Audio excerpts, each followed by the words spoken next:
Okay, I'm live. Let's get these notifications sent out here. Maybe we'll get a few people to join me. And as you see, the question is, are we headed for a federal election? I got some thoughts on that, pro and con. And we're going to definitely be dealing with both sides of it during this stream. But it's something we definitely got to consider because, just give me a sec to share these things into the social media pages because, as you folks know, YouTube doesn't do anything to help me to get my notifications out or put me in the recommended anymore. So I got to be proactive and do that myself. That's okay. I'm all about personal responsibility anyway, so it's fine. It's fine. That's fine. That's what we do, right? Okay, send her out to the old Twitter. Twitter. Twitter. What a dumpster fire Twitter can be at times.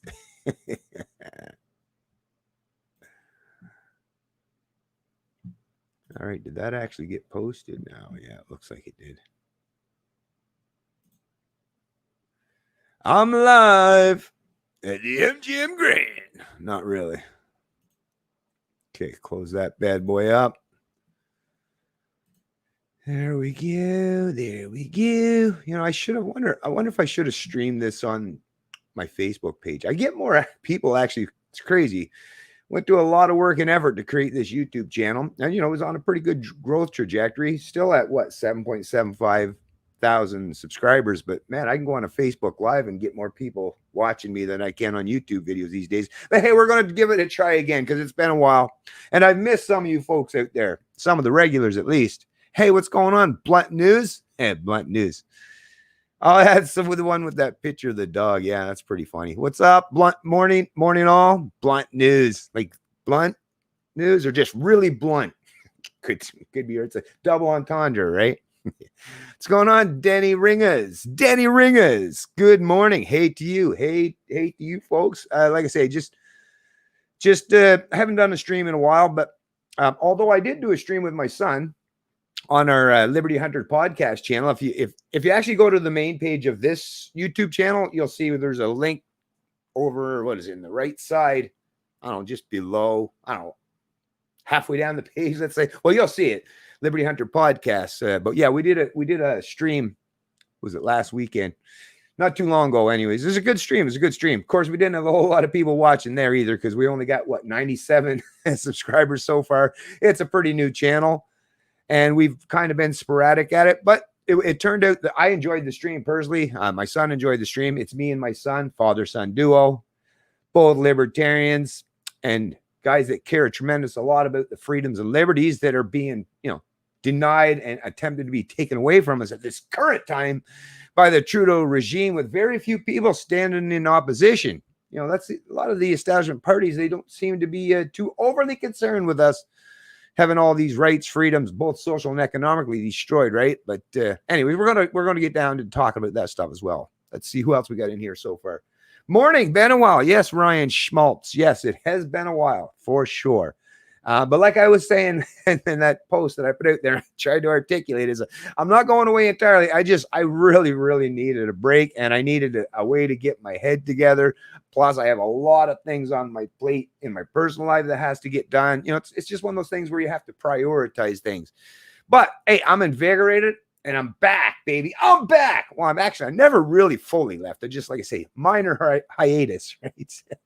Anyways, thanks for stopping by the stream. Oh, and if you folks wouldn't mind hitting that like button, that would be a great little help. Anyways, maybe YouTube will be so kind as to share this into the recommended section. Other people might actually see it.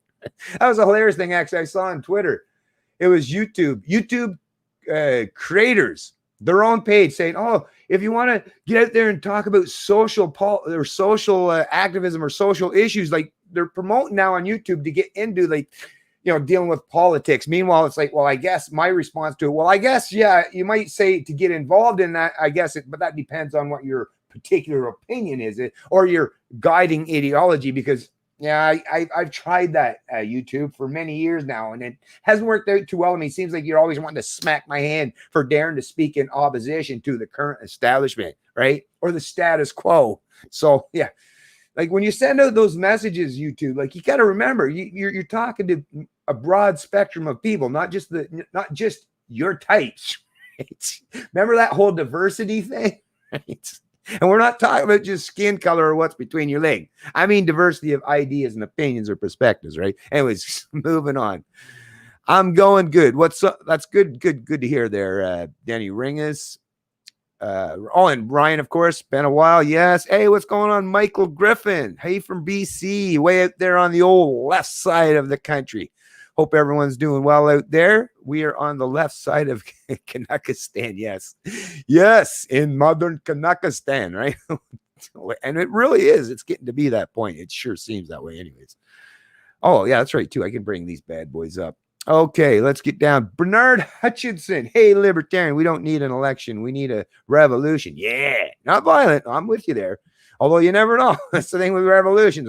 I don't advocate for the violence, but they tend to come with it. It's kind of part and parcel with the whole. Although I would like an intellectual evolution, which is why I always say, yeah, forget the revolutions, because actually we're just going to end up back in the same spot again anyways. Well, within what?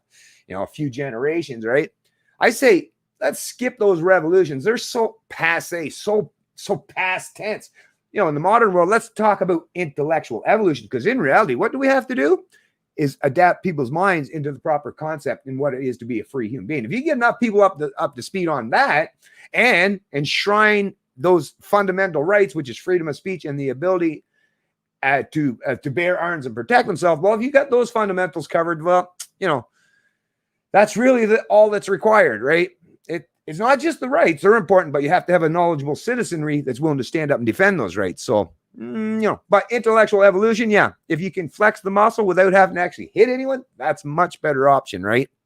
But Canadians lack the intellectual vigor to flex their muscle, this particular muscle anyways. So we're trying to get them up to speed though, right, Bernard? That's what we're trying to do. And I've been doing that for years. And hopefully, I actually think, tell you the truth, I think the establishment media and the established politicians and the Trudeau Liberals are turning more and more Canadians into libertarians than I've been able to do over the course of 6 or so, 7 years of even just doing this YouTube channel. So, hey, thanks, Trudeau. Thanks, established media.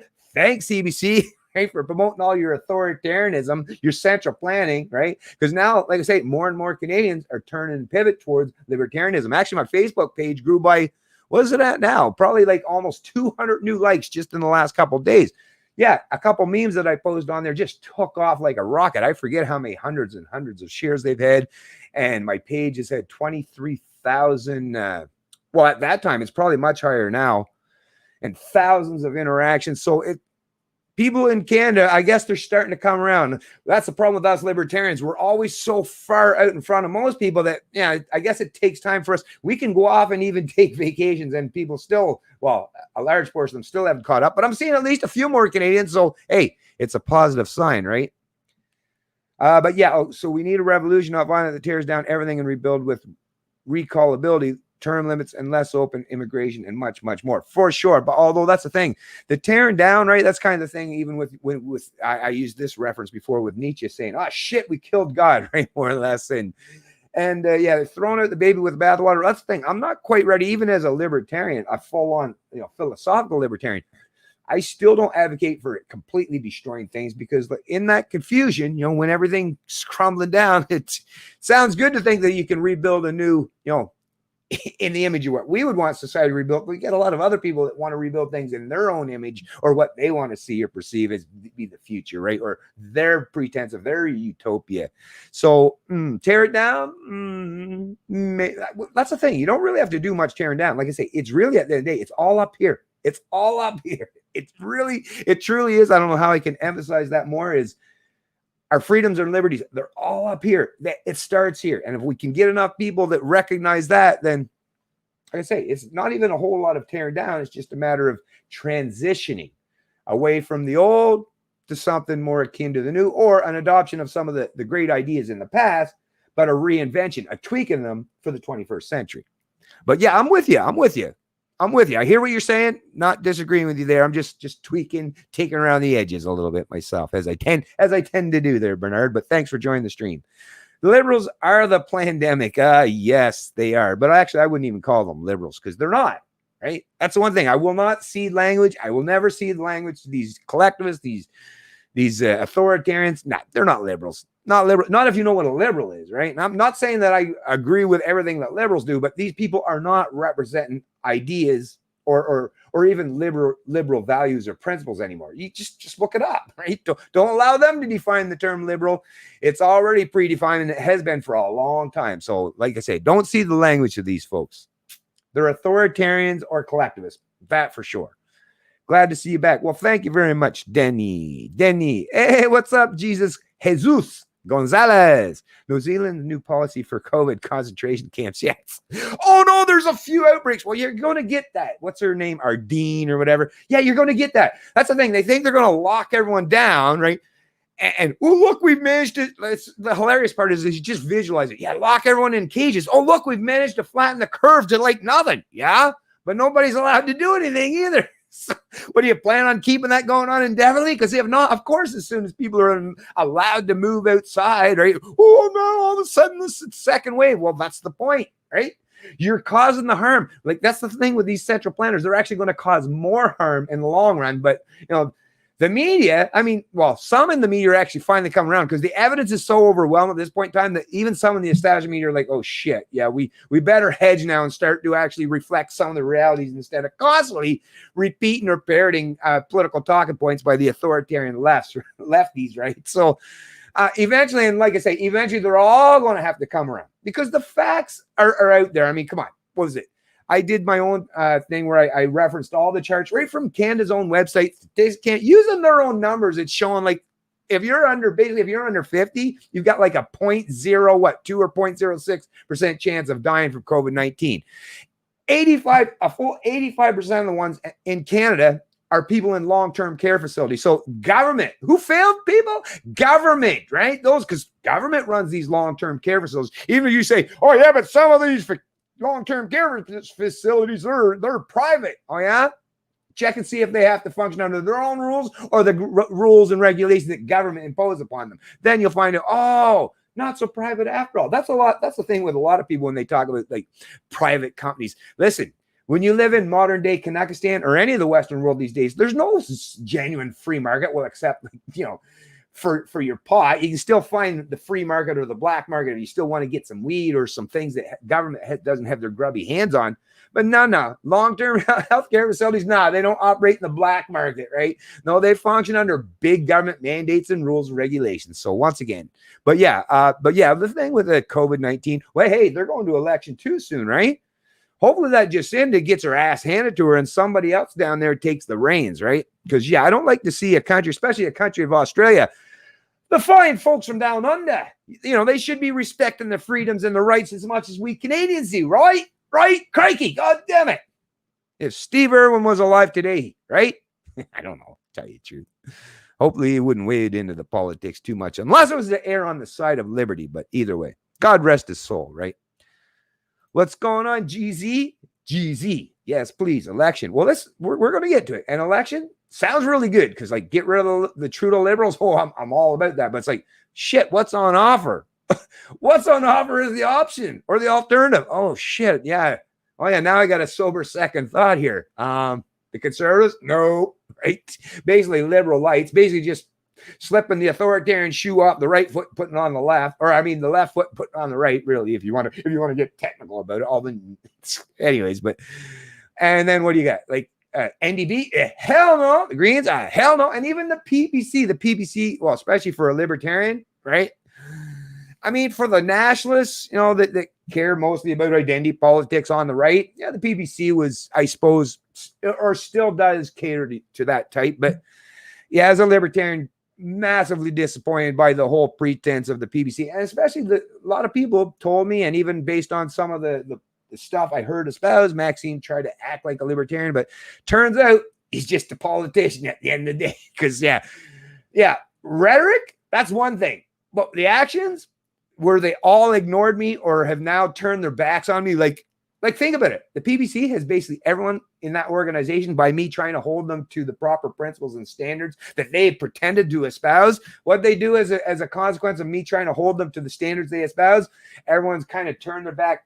I'm getting canceled by the PBC group. So I'm not big into cancel culture, whether it comes from the left, the right, or the PBC. So what do we got? Well, there's the Libertarian Party of Canada under the leadership of Tim Nolan. That's one guy that I would love for him to be able to stand, whether it's on the debate stage or in front of some of these hacks in the media, because Tim's not going to play games, and he can actually articulate, especially in English in particular, he can articulate the language much better than Maxime can, and he can articulate the message, not only unquestionably, but much more firm in his convictions than Maxime. Maxime tried to water everything down, tried to play politics. Tim Mullen won't.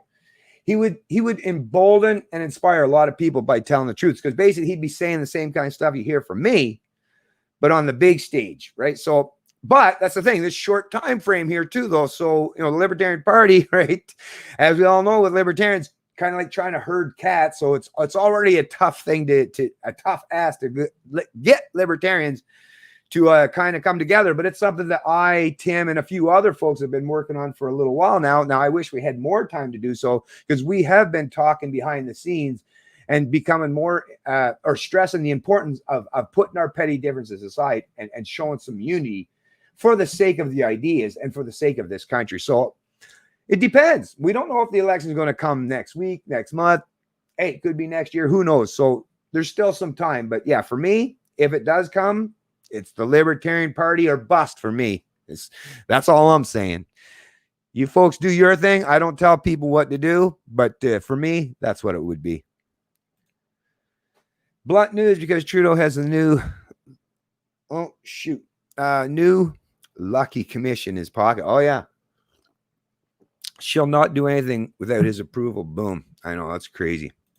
Yeah, I mean, when the RCMP is in the back pocket of the federal government, come on.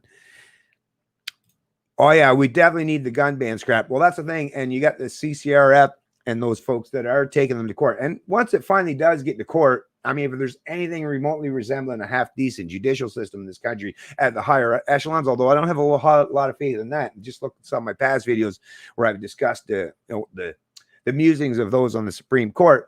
But, I mean, like I say, if there's at least a pretense of respecting our inherent rights and liberties, right, then I would say a lot of these unconstitutional mandates from the federal government that infringe on Canadians' rights to have guns, I believe they will be overturned. I hope they will anyways. But yeah, and I mean 100% under Libertarian Party of Canada. Yeah, no such thing as any infringements on your Second Amendment when you're talking about libertarians. So just another reason to support the Libertarian Party of Canada. Right on, Dan Brannigan. What's going on, Dan? Dan the man. What's going on? What's going on? Trade Liberals and Trudeau for CPC and Red McKay. I know, right? It's like same poop, different pile. Different, maybe a little different texture.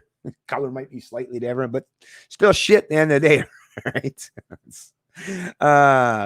We need a lot of things scrapped, starting with Trudeau and Red Tories. It's difficult to say who might do better, but perhaps Sloan is a start, but even he'll be stifled by that. That's the thing, right? Like, no matter who they put in charge, in power as their leader, there's just so many people that are connected to the establishment and rely on the current system. That good luck getting anyone from these establishment parties.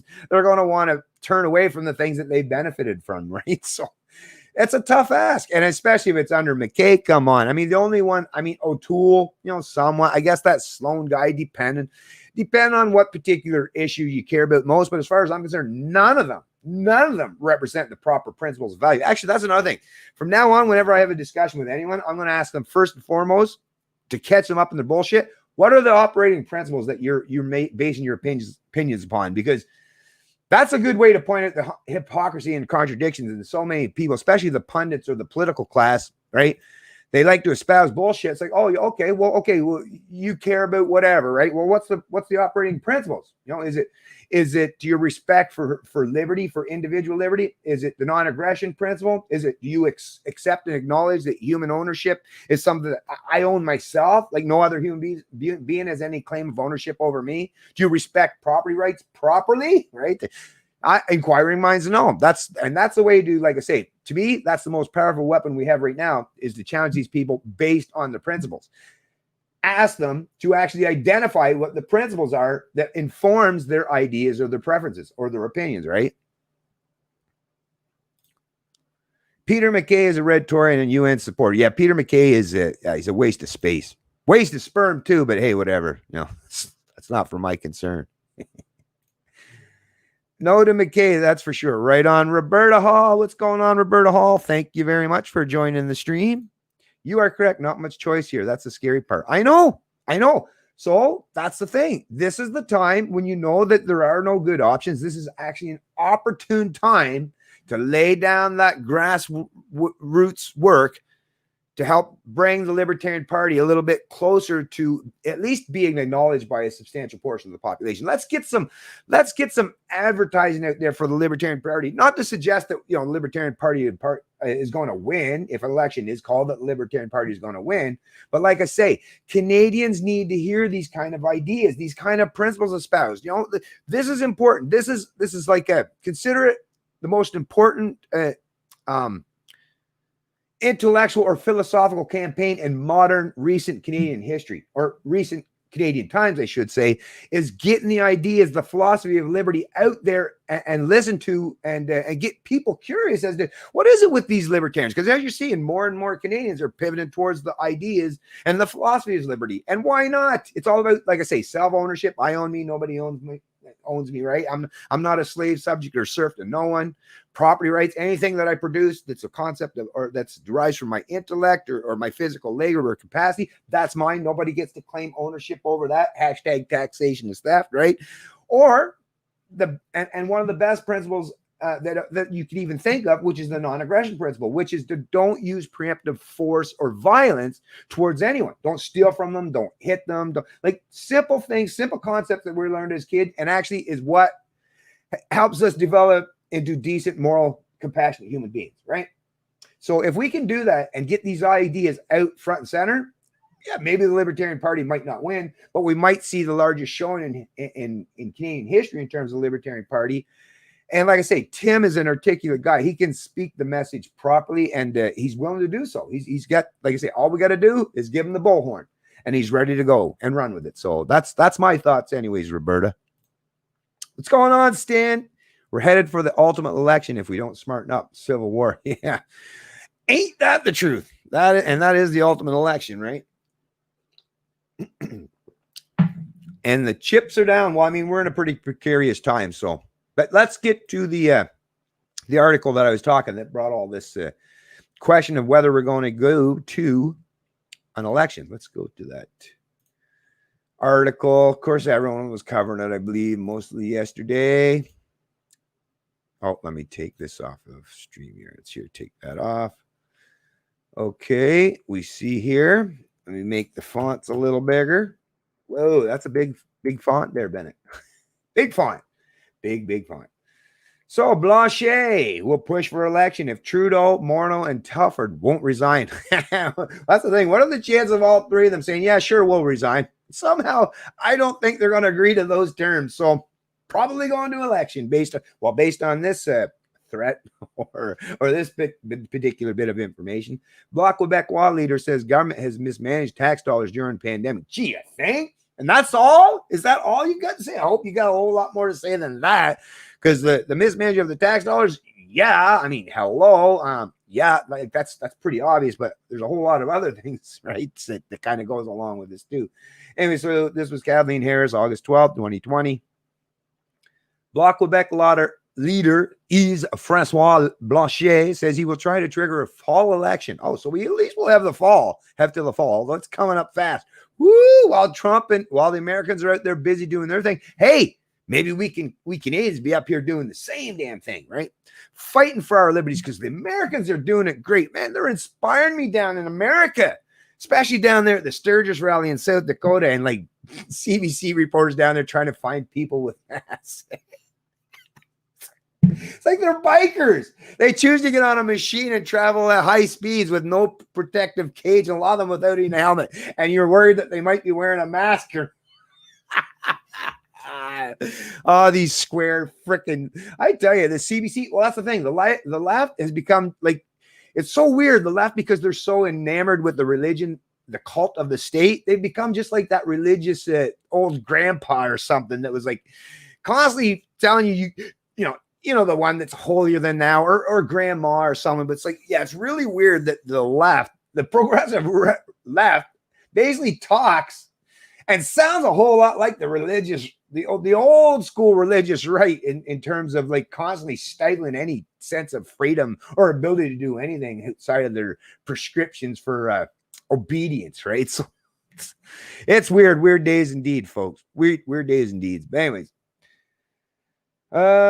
yeah. So Blanchet said the government is not worthy. Well, no shit, Dick Tracy there, right? Of the public trust in the wake of the We Charity controversy, which was sparked by Prime Minister Justin Trudeau and Finance Minister Bill Morneau failing to recuse themselves from cabinet talks involving the organization despite family ties to it, right? So it's all about the family, man. You got to keep it in the family, you know, the mafioso. Yeah. No, but seriously, that's how politics and shit's done these days. Like, it's unbelievable the amount of corruption and criminality these days. It's so accepted and almost normal by so many people. Well, because for a lot of those people, it is normal, right? For us that aren't part of the connected or ruling class, it's completely like, what the, right? But for them, I suppose it is normal. While his preference is to see the trio step down, Blanchet said he's prepared to table a motion of non-confidence in the government if they remain in their jobs. If that motion passed with the support of other parties, it would lead to an election campaign in the midst of a pandemic. Oh no! So what? Who cares, right? Go big or go home. Quit your whining. Oh, in the midst of a pandemic. Which is more dangerous? What pandemic? It's so low now, right? I'm pretty sure the election can. I mean, it is part of government. I'm pretty sure they'll do all the social distancing and all this stuff, or you can mail in, or I'm sure they'll come up with all different ways for everybody to vote, right? So, but whatever. Which is more dangerous? And I know the mail-in ballots, whatever. Listen, as long as there's some way to prevent fraud, then I don't care how the hell it's done, right? I'll tell you the truth, I'm not even a big fan of democracy or majority rule regardless, because that's what's getting us in the shithole place we're living in today, is the majority of the mob that's benefiting at everyone else's expense. Just like that meme that got passed around. Yeah, once people realize that, you know, they could just vote for government largesse or to take from their neighbor or everyone else, well, all it takes is what? Yeah, a couple hundred years, and well, here we are, right? Here we are. Which is more dangerous, this management of a crisis or taking the time to change the people who are managing the crisis? Blanchet said during a news conference in Ottawa on Wednesday. Good question. I would say the latter, right? Or not more dangerous. No, actually, the prior is definitely more dangerous. This mismanagement of a crisis and a whole lot more. But yeah, let's get rid of these fucks. Yeah. Listen, they're corrupt. They're crooks. And you know what? If Canadians show, that's the thing. People, well, what if they get a majority? If Canadians, if election is called and Canadians show you that not only are they not going to pivot away from the kind of mass amounts of corruption and economic enslavement that the Trudeau Liberals, I mean, they've played their cards now. And if Canadians double down and give the Liberals another mandate, whether minority or majority, well, at the very least, yeah, that would suck. But at the very least, that's the messaging. That's all the messaging that I would need now at this point, especially after all that's happened. If Canadians send that message in another election, that's it. I'm out of this country so far. I will definitely pick up my pace. I won't be procrastinating anymore. I will pick up the pace and make it the most important goal in my life is to get the hell out of this country and down into the U.S. somehow, whether it's through a work visa initially to do something or to get hired, maybe some of these libertarian think tanks down there. Whatever I would have to do to get my foot in the door of becoming American citizenship, that would be first and foremost a priority for me. If Canadians can continue to show me that they choose to support this kind of top-down authoritarianism and destruction of our inherent rights and freedoms, both social and economically. So I don't really see a whole lot of negativity so far, or at least that's what I'm telling myself, right? No, but these are the thoughts that are coming to my head when I'm thinking about these issues. Is yes, even though it could turn out be bad, really, could it get that much worse? And if it does get that much worse, well, that's going to once again show even those of us, the minority of us in Canada, it'll at least like give us a message, a real strong message as to where we stand in this society. And if they want to destroy this country, turn it into a socialist or communist or quasi-fascist shithole, well then, like I say, for those of you who don't want to live in a country like that, well, there are other options available to you, or you can stand and fight. That's the other option, is to stand and fight, because yeah, that's kind of the important part of being a free human being, is stand and fight. But once again, that requires Canadians to be willing to do so. So once again, it all depends on what Canadians want, right? The BC leader, or the BQ leader, said he has not had any formal discussions with the NDP or the Conservatives on his plan. He said Elections Canada is preparing to hold a safe election in the event it is held during the pandemic. Right on. Elections Canada has created an internal working group to do readiness planning in the event of an election during the pandemic. The group is looking at issues such as possible physical distancing measures for polling stations and Elections Canada offices, the capacity of the existing vote-by-mail system, how to recruit, train, and keep election workers safe, identifying alternative options for polling station locations that may become unavailable due to COVID-19. The working group will consider potential legal, administrative, and operational changes in order to deliver an accessible and safe election, according to Elections Canada's website. So normally a fixed election date means an election is held every 4 years, but with a minority government, an election could occur at any time the House loses confidence in the government. So, like I say, to be determined, TBD. But I, for one, I'm ready. I'm ready for it if need be. Okay, let's see what else everyone's saying here in the old chat. Okay, here we go. What we got down here? Bible. Your business, yeah. Mate. The Bloc is at least stepping up. We need to drain the swamp up here too. I agree. Not a big fan of the Bloc, but yeah, sometimes, you can use even people that you don't personally align with to your advantage. So I agree there, Roberta. Oh, let me take this off here. Take that off. Don't need to read that anymore. I think we get the point, right? We get the point. Election may be coming. LOL, the swamp in Canada is just as deep as any other nation, maybe deeper. It's a big country. Get a lot of swamp area in here. We have entrenched power that won't give it up without a fight. They'd rather we fight each other. So true, Stan. So true. That's a lot to put on a bumper sticker, but yeah, that's resonating with me. All right, Stan. All members of Parliament not worthy to govern. I would actually agree wholeheartedly with that. Wholeheartedly. I think even some on the left will lose faith in government if we lock down again. I sure as shit hope so, and I think some of them already are. Which, like I say, which is great, because if they're losing faith in the left, well, they know where they can find people of reasonable values and principles. It's not on the left or on the right. It's actually libertarians, which I don't know if you want to call us in the center, or just actually we're in a completely different fucking realm than these assholes, because we don't function from the realm of mysticism or collectivism. It's all about the promotion of individual liberties. My area, I'm surrounded by libs. Well, once again, Robert, if they're liberals, they wouldn't be voting for the Trudeau regime. Because, a lot of people that I talk to and align with that actually are genuine liberals can't stand any authoritarianism or collectivism. And that's what the Trudeau liberals, the NDP, the Conservatives, they're not anything. That's the thing. Their banners, the monikers, the labels they give themselves, it's a fabrication. It's bullshit. And all I have to do is just look up the definition and the meaning of a liberal, and you'll see the liberals are not liberals. So you mean lefties, right? Authoritarians or collectivists for sure, but liberals probably not. Probably not. Otherwise, you'd probably get along with them if they were. Most east of MBR. Oh, Manitoba. Right on. My city in Ontario is a Liberal and NDP swamp. Once again, folks, language matters. I'd say there are probably a lot of authoritarian collectivists. And almost every city council has had some type of scandal. Yeah, no doubt. Canada's becoming China, North Korea's 2.0. Yeah.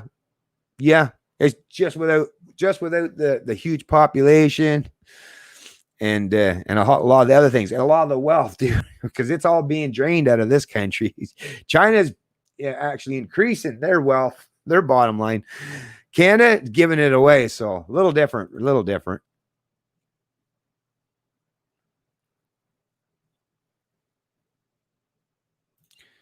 I'd say they all are, but municipal governments are definitely in Canada stand. Yeah, no doubt.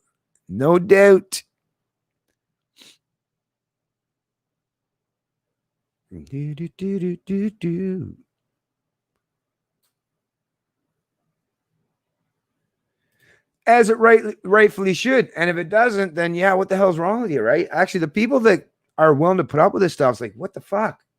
Are you sociopaths? You lack fucking any emotions at all? Because it's weird if you're not pissed off about what's happening in this country. Well, either you're the one that's benefiting directly from it, or you're not paying attention, or like I say, someone better check your pulse. Geographically speaking, Canada's basement is full of shit disturbers and sewage. Canada already drained their swamp to the south. Canada's basement is full of shit disturbers. Yeah, Canada already drained their swamp to the south. Not quite getting what you're saying there, but that might be just me, Ken. But thanks for chiming in there, buddy. Okay, at least true.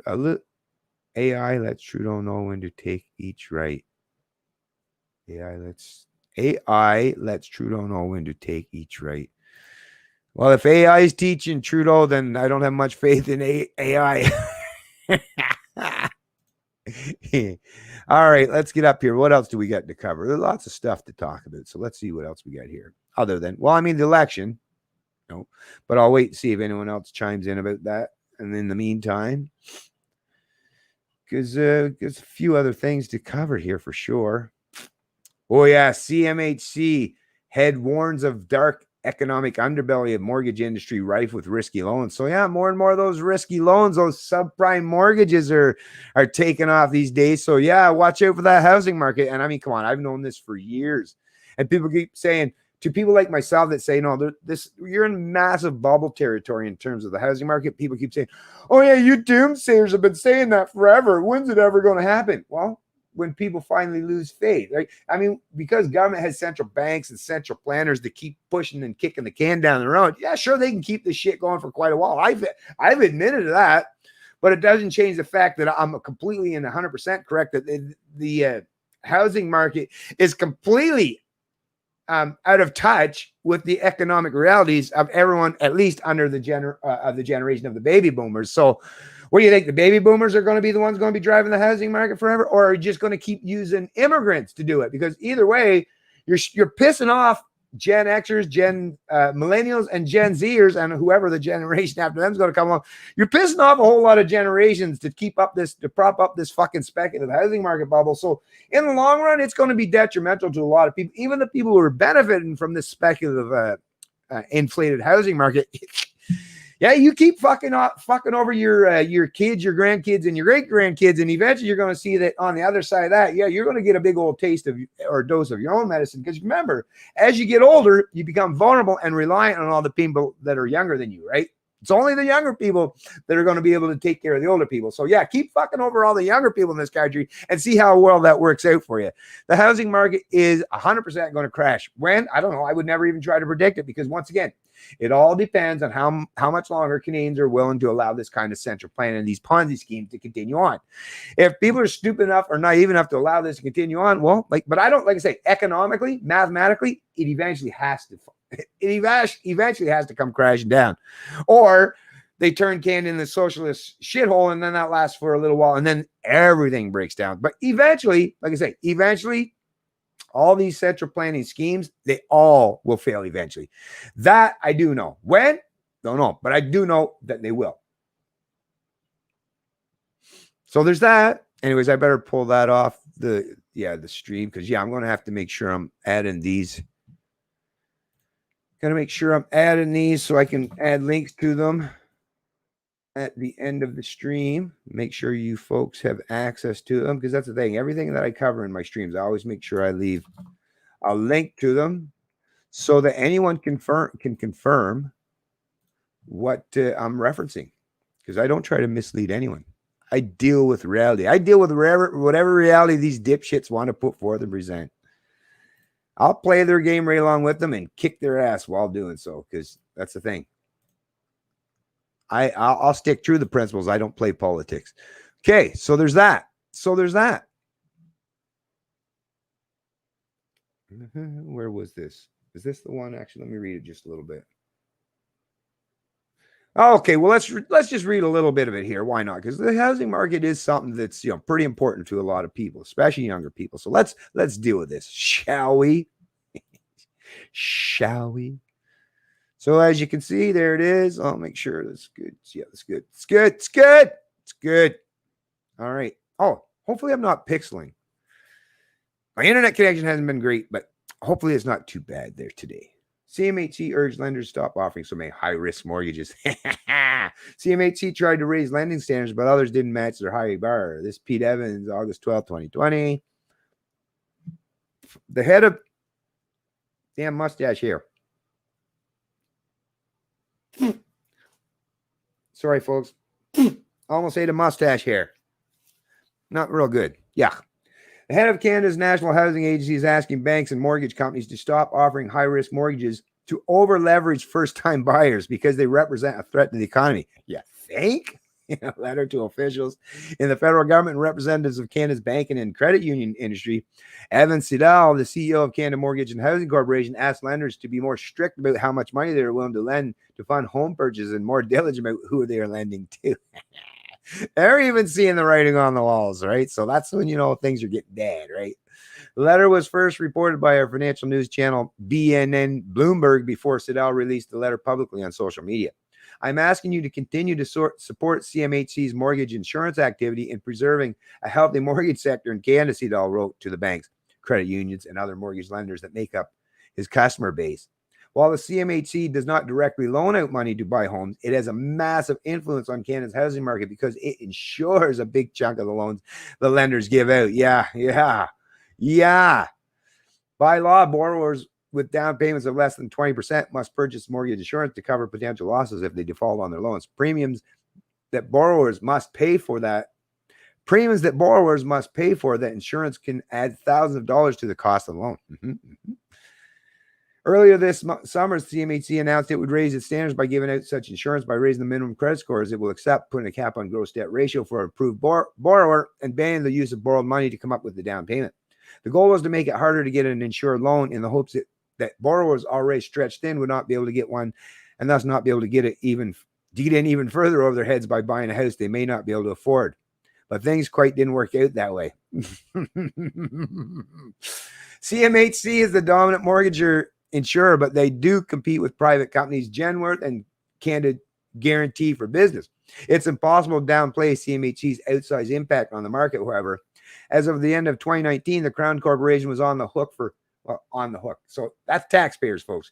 If it's a Crown Corporation, when they say they're on the hook, no, that's you. Because you pay for all that stuff as a taxpayer. But anyways, $429 billion. That's a lot of money, Canada. You're already on the hook for a whole lot of other unfunded liabilities and a lot more debts and deficits because Trudeau's been pumping them up, right? So there's that too.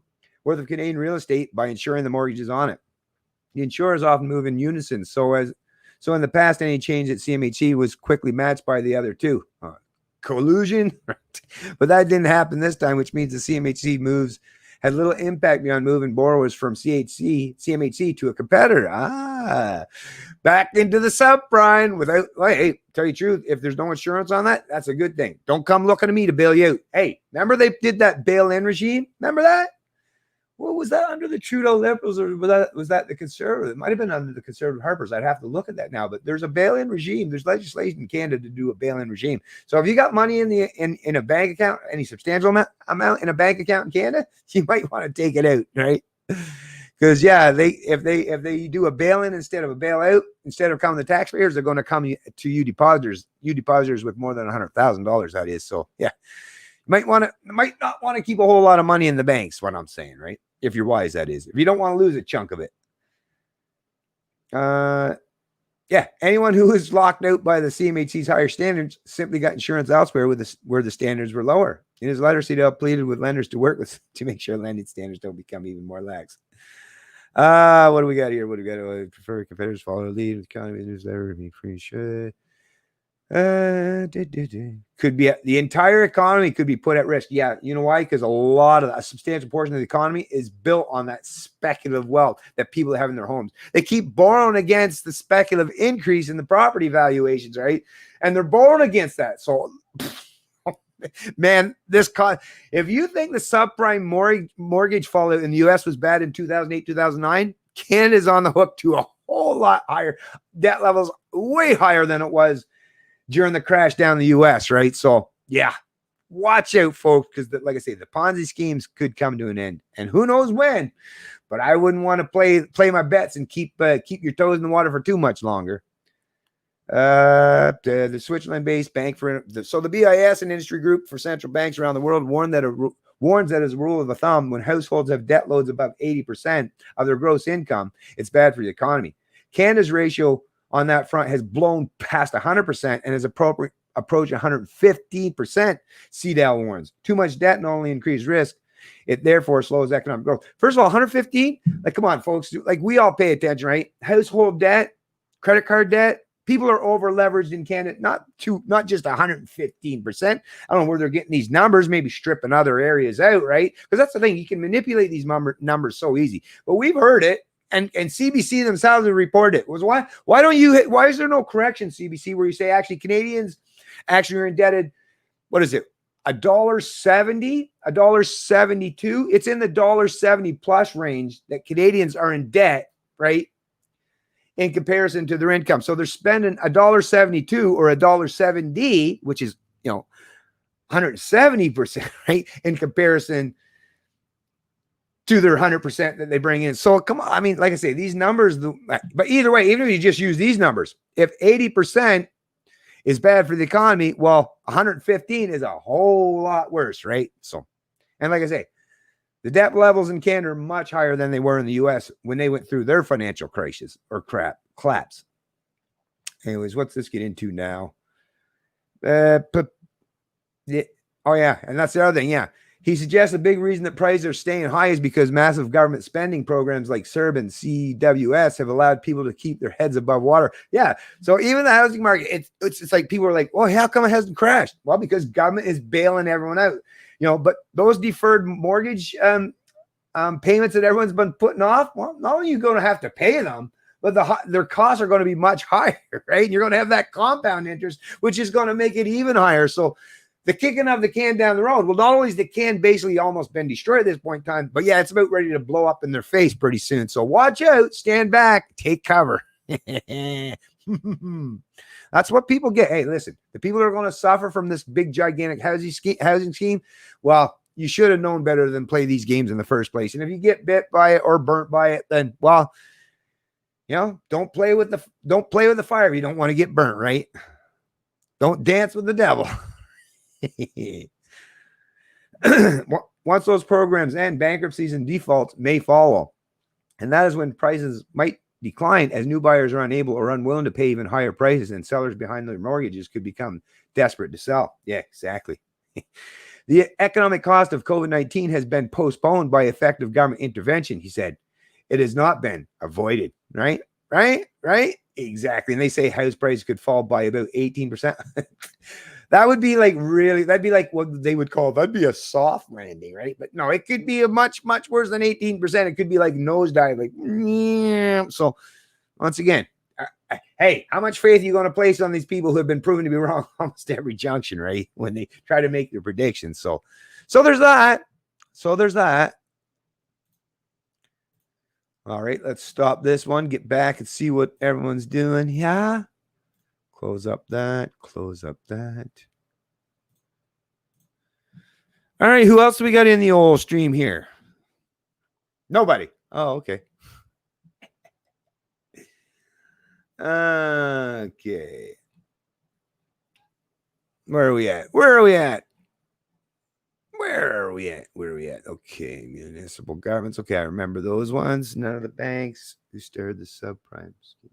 Exactly. I see that, Stan. I'm going to get down that one, actually. Yeah, here we go. Yeah. Here we go. Yeah, subprime mortgages are also are the problem. Couldn't be the loans government has given out to businesses that never pay them back. That could never. There's lots of problems to go around. Yeah, so I would say two are a big issue, right? By the way, who approved those subprime loans? Yeah, exactly, right? None of the banks who started the subprime schemes are held accountable for the mess they caused. Yeah, well, let's not forget. And I keep that. Is it still pinned? I believe it's still pinned on my Next Gen News and Views page. Let me just double check that because I have that open right now. Yeah. Yeah, never forget, Ganda. Here, let me show you because I keep this pinned just for this reason. But so let me show you what we're talking about here. I keep that pinned just for such a time, right? See if you folks can see it. And is the font big enough? I think so. It looks pretty good. Right here. Never forget, Canada. You have been seriously misled and lied to about the Canadian economy for a long time now. All 6 of Canada's big banks were completely bailed out and recapitalized after the Great Recession. Want evidence? Check out this video and the relevant articles in the video description. Share with your fellow Canadians so they are no longer ignorant to reality. So yeah, all you have to do is click on the video, like I say. And of course, you can watch my video if you want. Or, here, let me take this off of here, stop here. And I'll bring up exactly the articles because, like I say, that's the beautiful thing about the way I do my stuff is I keep this stuff. Okay. Okay, here we go. Hi, I'm Brad Callen. Okay, in this video, let's pause the ads. We don't need the ads playing right now. So, okay, come on. Why is this taking forever? Let's click this one here. Like I say, the video is the best way to watch it, but even CBC, Financial Post and CBC. I'll just do the CBC one here real quick. Click on that here. Let me take that off here. Stan. Click back on share screen. There we go. Yeah. So this happened. It was reported on one time. And I believe if you go back, I believe that was a wait a minute. Yeah, let me do this here real quick. April 30th, 2012.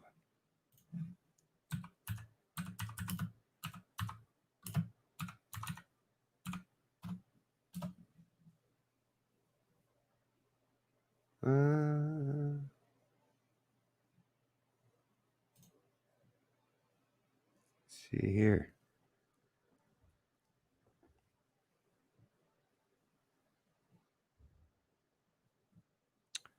Oh, it looks like it was a Monday. Because I thought it might have been a Friday, to be honest with you. But either way, anyways, it was reported on one time. Like I said, way back. So it's an old article, obviously. But if you look, banks got $114 billion from governments during the recession. Support for banks more substantial than Canadians were led to believe, CCPA report. Canada's biggest banks accepted tens of billions in government funds during the recession, according to a report released today by the Canadian Centre for Policy Alternatives. Canada's banking system is often lauded for being one of the world's safest, but analysis by CCPA senior economist David McDonald concluded that Canada's major lenders were in far worse position during the downturn than previously believed. Yeah. McDonald examined data provided by the Canada Mortgage and Housing Corporation, the Office of the Superintendent of Financial Institutions, and big banks themselves for his report published Monday. Oh, so it was Monday, right on. It says support for Canadian banks from various agencies reached $114 billion at its peak. That works out to $3,400 for every man, woman, and child in Canada, and also to 7% of Canada's gross domestic product in 2009. The figure is also 10 times the amount Canadian taxpayers spent on the auto industry bailout in 2009. So, like I say, folks, hey, for those of you who have been paying attention to the Canadian Libertarian and my YouTube channel and my social media presence, you already know all this stuff. This is old news. The people that haven't, yeah, welcome to the real world. Time to get caught up to speed. And yeah, there's a whole lot of information that I put out there over the many years I've been doing this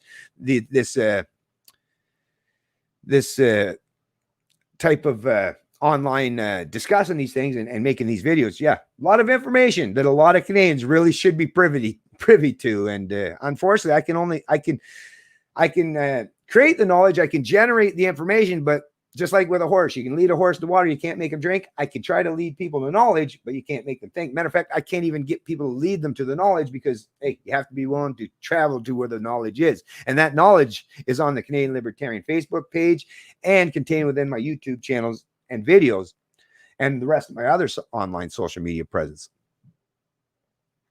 But yeah, so there's that, folks. Like I say, oh, I better keep that one open too, actually, right? So I'll try to remember to put that one in the link too.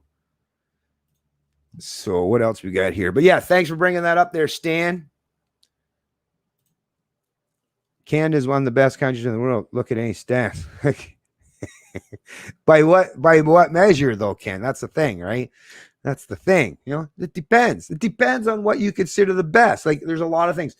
Like in terms of stifling freedom of speech, yeah, really good at that, right? In terms of economically enslaving multiple successive generations, really top of the line at that. And one thing I will agree with you though, Ken, is that Canada's really good at pretending that everything's okay, or pretending that they're superior, or by jerry-rigging or selectively picking particular statistics or facts to present that particular narrative. I personally don't necessarily agree with it. You know, in the past, I probably would have agreed with that. But in 2020, sorry, I can't really agree with that, really, to be honest with you. Sorry, I just can't. Yeah, something along that line there. I know. Like everyone likes to have that nationalist, like, oh, we're so great, right? It's like the Leafs or people that still support the Leafs. Like, yeah, we're going to get them this time. Oh, guess what? 2020 already. Yeah, the Leafs is done for already. So like, come on, like, can you stop fucking convincing yourself of absolute bullshit and accept reality? Swallow that fucking pride just a little bit and just accept the reality once and for all, because that's the only way you're going to get people to pivot to do things better. Stop. It's just like the kids. Stop telling your kid that finishes last at everything they do that they're the best, because they're never going to become the best if you keep allowing them to continue on believing they're the best when they're still the worst. Like, anyways, yeah, don't even get me into that crap, because the nationalists hate me when I start that stuff. And I don't know what to tell you, folks. Like I say, I base my opinions on reality, not some blind conformity or nationalist sentiment. Rural properties seem to be selling fast in BC. Must be, yeah, white flight. Oh, no doubt.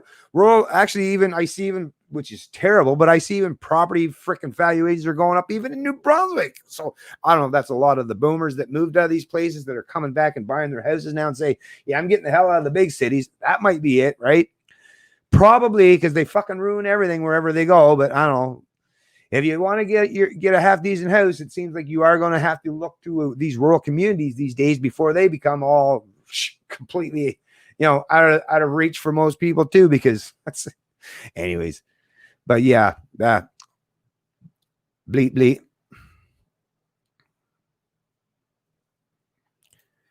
Yeah, move or change it. That's your only options, right? And I agree. I would love to change it, but if it's only just me and a few people, I'm not stupid or naive enough to think that I can change anything. If the most of my Canadians like it just the way it is, and they want to keep it this way, they want to economically enslave my kids, my grandkids, and my great grandkids. Well, no, me and my family were like, no thanks. You rest of the Canadians, you can enjoy that as much as you want, but I'll seek better pastures, greener pastures, right? Because no, if my fellow Canadians continue to show me that they loathe me and they loathe success, they loathe the entrepreneurial spirit and zeal, They're envious and resentful of anyone that does better than them, that they want to keep us raised to that lowest common denominator of equity and all that bullshit. If Canadians, and they like their forced wealth and income redistribution, their UBI or their current CERB and all, if Canadians continue to show that kind of ineptness and failures in their moral and ethical stances, then yeah, I would love to fix it. I'd love to help Canada, my fellow Canadians that do care. I'd love to fix it, but once again, I have to deal with reality, right? I can't just pretend. Like pretending doesn't do anything. But I hear you. I hear you. There you go. He'll help you if you're sincere. Ken's willing to help. Okay. Ken, look at the national debt for the last year. Not just the last year. Exactly.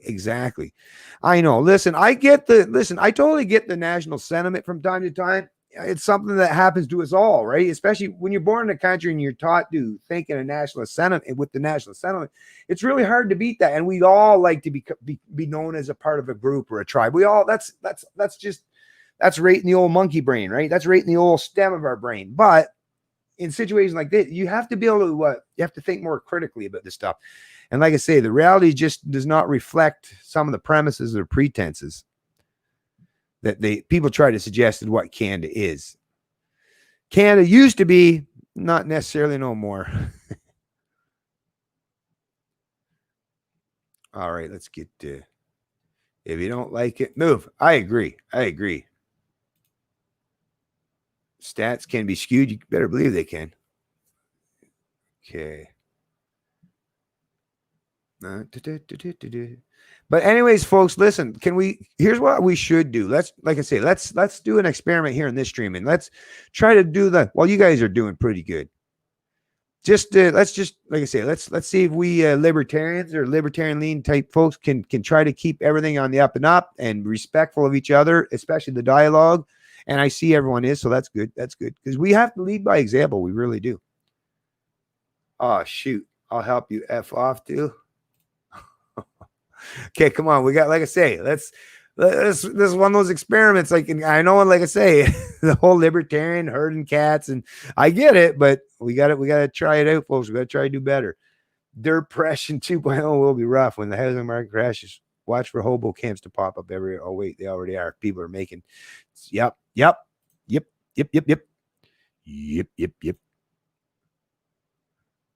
What do you think about Wexit? Hey, I'm all for anything that creates more sovereignty. I want sovereignty to be afforded to all 37 million Canadians, but until we get that point, more sovereignty, the better, right? Yeah, keep your authoritarians, keep your masters closer to you, right? So yeah, I'm all for it. Do your thing. Sovereignty, freedom, liberty, whatever you got to do. A one-size-fits-all approach doesn't work, as we've seen time and time again, which is why democracies always end up failing. Because, yeah, not everyone's going to agree on everything. Eventually, you might just have to separate. Right? If you can't get along with each other, you might have to separate. Simple as that. And sometimes when you get to the point where your disagreements are so, like what you're seeing today, where it's authoritarianism versus libertarianism, yeah, there's no middle ground there, right? No, there's no middle ground there. So if someone's an authoritarian and you're a libertarian, if you actually promote individual liberty and the other person promotes collectivism, there's no middle ground there. You have to part ways. You have to let the collectivists set up their own little authoritarian regimes, and libertarians got to do their own thing, right? So there is no common ground. In that situation, yes, sovereignty is the only thing you have, right? Well, other than war and civil conflict, which not much fun either. What's going on? Quebecer. Oh, Quebecer. Quebecer. The Quebec. What's going on, Mr. Quebec? Actually, I'm really, really liking the Quebecers today, because actually it's the Quebecers are showing a whole lot more gumption, a whole lot more oomph, right? Well, some up in Toronto, I guess. I saw Rebel Media, but it was a quite small numbers there, the ones that were protesting. What was it, at Queen's Park or something like that down there? I don't go too many of those downtown government places or protest areas and stuff. But yeah, it's the Quebec people in Quebec. Mad respect for remember the French Revolution. I guess they still got or enough people have taught them over the years to remember about the the liberté, fraternité, So the French people, very proud of them, still standing up in defense of their rights, inherent and inalienable rights, freedoms, and liberties. And very proud to see such large numbers, such huge masses of people out in Quebec, giving the big old double finger, middle finger to the ruling class and the media class in this country. Really proud of the people of Quebec. So good for them. Good for them. I wish more and more of them join them. Wexit and secession should be on the table. If Ottawa keeps failing, I support Wexit. Yeah, I agree. Ruby Tat. What's going on, Ruby Tat? Canada Post updated their election registry right before the WE scandal broke. Cool. Is there anything else you have to add to that there, Ruby? But that's Canada Post updated their election registry right before. Cool. So I'm not quite sure where you're going with that, but maybe you'll chime in a little further down to kind of give me a little more clarity here. This happens because Trudeau father gave 95% bank to the IMF. Yeah. Listen, central banks, nobody should be in control of the central bank. There shouldn't be such thing as a central bank. I've heard this argument back and forth where, well, the Canadian people should. There's no such thing. First of all, there's no such thing as the Canadian people, all right? Because we don't all think the same. Like, this is the thing when people use these collective terms to try to describe 37 million people. Like, come on, have we not seen enough of proof that we don't all think the same? We don't all agree with it. So no. And it's always going to be in the hands of government, just like now, whether even when people say, oh, the Bank of Canada was private. No, a central bank is an act of legislation. It's called the Bank of Canada. So it's government. It's going to be captured by whoever the authoritarians or collectivists are. Like, so to me, no, remove it from the table. Remove it entirely from these central planners, because these central planners, once you've given them the power of the purse over your currency, because you're not allowed to go use gold and silver or Bitcoin. Like, if we were allowed to use whatever currency we were allowed to use, I'd say, hey, let the government take over whatever fucking currency they want, because I just won't be using that currency, right? Because I don't like my economic prosperity or the value or the fruits of my labor devalued on a continuing ongoing basis through inflation of the monetary supply and all the bullshit aspects or the secondary price increases that happen from that inflation that gets handed out to whether it's the banksters, for the mortgage corporations, right? Or the mortgage business, or like I say, some of these other areas where they go into to outbid and outspend or to destroy the wages, right? So no, central bank is a bad idea. And the Fed, like Ron Paul said, yeah, that rhymes. Nice. But yeah, that's what I'm all about. Not no central bank at all. We should have our money should be based on real tangible, something that's valuable that can't be manipulated by central bankers. And like I say, whether you want to call it private or public, central banks are an act of legislation. And who creates legislation? Government. So never place the hand or the power of the purse in the government. No matter what kind of rhetoric they're espousing you to give you the false pretense that it's for the people, right? It's all a farce, to be honest with you. What's going on, Dreamcatcher C? Good day. Hey, Stan can't fight the battle with the rest of us. I hope it didn't hurt your feelings. Yeah. We're going to see how it plays out, right? And if it doesn't look like things are going good, then you can stay and fight if you want. But if basically there's only like 3 people in Canada that are willing to fight against 36,999,997 others, like, yeah, you're gonna lose on that battle. Yeah, there's times where you might want to retreat from a particular battle if you want to actually win the long run war. Right? So it's got to be wise strategically. But Canada Post only does this before an election. Very cool, Ruby Tat. Well, thank you very much for offering that clarification. So that's something, right? So at least there's some preparedness going on, or at least some speculation going on behind the scenes that this might very well be taking place. And with the big giant scandal, the WE scandal, and how that's unfolding, makes total sense. But thanks for clarifying that there, Ruby. I really appreciate it. What's going on, Cody Leatherdale? Greeting to you, fine sir. I have the insight. Right on. Would you like to, hey, Rudy, if you got some inside scoop, would you like to join me in the stream and maybe we can talk about it? I'll bring you right onto the stream. I can send you a link. Let's see. If you're on any of my social media pages, Facebook, Twitter, Facebook, Canadian Libertarian, Twitter, CAN_Libertarian, Minds Canadian Libertarian, Gab Canadian Libertarian. But yeah, send me a message and I'll send you a link and you can join in and maybe give us some insider info or knowledge that you have going on there, because that would be great. I'm always willing to bring people onto the chat. Okay, Canada Post updates. Oh yeah, okay, yeah, I seen that already. So you must have typed that out twice. Okay, glad you folks are working this stuff out.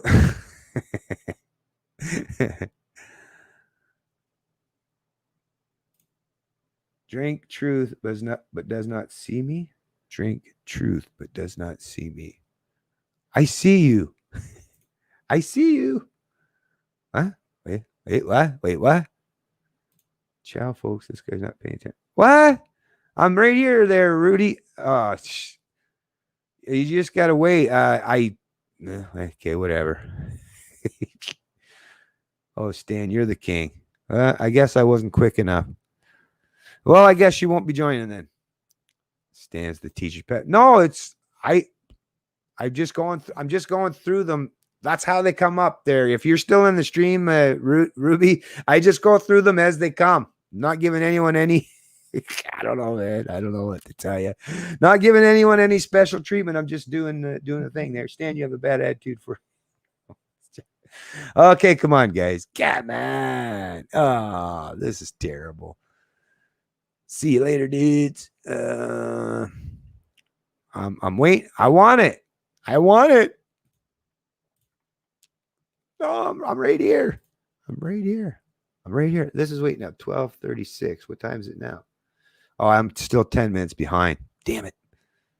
Oh, well, maybe she's gone. Well, she was still there at 12:37. This guy is high on crap. What? I give up. This guy is high on crap. First of all, can you get stoned off shit? Because if that's the case, damn, I've been spending too much money on other stuff. No, I'm just kidding. I had it within me all along and it was free. But no, I'm actually not high. Not high, not drinking. I'm high on enjoying the stream, I guess, right? High on life, although I know it's like, but what's there so personal stuff, I guess. I remember the ads on YouTube in Jan looking for federal election volunteers in terms of employees, but sorry I didn't get to you right away there. But yeah, I'm a little behind on the old chats. Everyone knows that. Well, most people. So you must be new to coming to my streams. I can't please everyone. Election volunteers and term employees. This crap has been planned for the fall, I believe, no matter what the dog and pony show. Yeah, you might be on to something there, Corey W. And thanks for joining the stream there, man. But continue to ignore I got to stop clicking on that because I'm talking to nobody. She's probably gone. So, Steve Sager, Canada has been in a debt slavery system ever since they sold out to the Federal Reserve in 1972. Before that, education was free in Canada. Well, actually, no, Canada has been. You're a little late there. I mean, one of the biggest things is 1917. The minute they introduced an income tax, where some idiot in government claimed to have some legitimacy to take a portion of your income without your express implied consent. That's where economic enslavement begins. The minute somebody has any false pretense or insinuates or writes any act of legislation that suggests that they have a higher claim or a priority over your income than you do, or can take any, whether it's 1%, 2%, 10%, or 100%, whether they suggest that they have the arbitrary or mandate or legitimacy to take any portion of your income without your express and implied permission, that is the minute economic slavery has begun and is initiated, right? After actually it was 1972. Well, it might have been 70. It might have been 72 in Canada, but it was 1971 that Nixon removed the gold standard, right? And the Federal Reserve went on basically a full-on fiat type of system where nothing was backing, the currency of the United States, U.S. currency, the what used to be the greenback, what used to be actual sound money, or was it the greenback with sound money? Anyways, when it was actually backed by gold, it was much, much more difficult to try to manipulate or confiscate people through, like I say, monetary inflation. or economically enslaved people. But yeah, but I would say that didn't help, right? Obviously, all the subsequent policies or legislation or anything that they've done subsequent, which created more and more power in the hands of central planners, right? I agree with you 100% there, Steve, but it started long before 1972, my friend. Long before that. Our government dog and pony show is a joke. These ass clowns have shown they are not essential. You got that right. You got that right. Hey, what's going on, John Chalmers? What does it matter if we are heading towards a federal election when we have 5 flavors to choose from and they are all the same? Exactly. Henry Ford said you could have the Model T any color of black. Exactly. Yeah, and that's basically what you got. Yeah. So yeah, I listen. I am 100% and agree with you there, John Chalmers. And actually, to me, the election for a libertarian like myself, elections are usually never about winning, because libertarians in modern, in the modern world we live in, especially under democracies where the majority of mob rule and the majority of the mob have, like I say, have realized that they can use government largesse and the vote to control their peers or their fellow citizens, or to economically enslave them. Yeah, we know we're not going to vote ourselves out of this mess, right? But what we can do during a federal election is, like I say, support the Libertarian Party of Canada under the leadership of Tim Moen and get the ideas that I like to talk about out there on the center stage, where you actually have access to the bully pulpit and where the media actually has to cover you, just like Maxime Bernier. Now, they didn't achieve any real success in terms of politics. Maxime even lost the seat himself.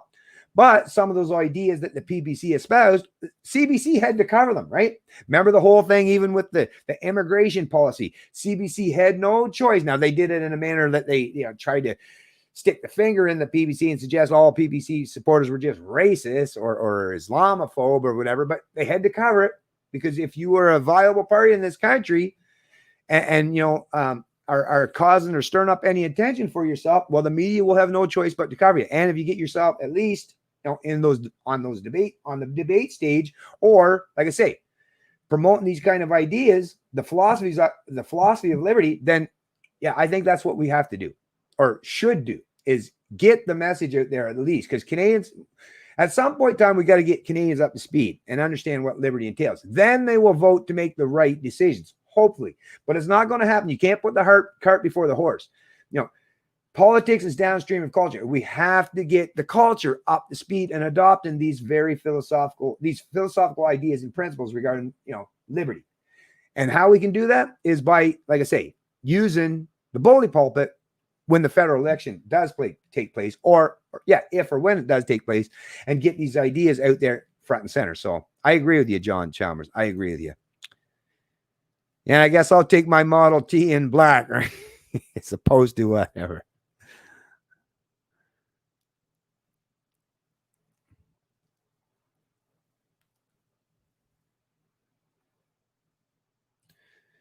Interest need not be charged on any loan for it to have value and purpose.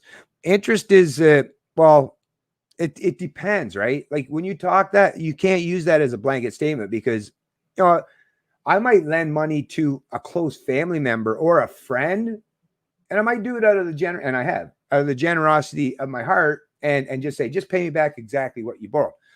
But if I'm going to lend out to people who maybe have done so, borrowed money in the past and maybe didn't pay it back, I might want to charge them an interest.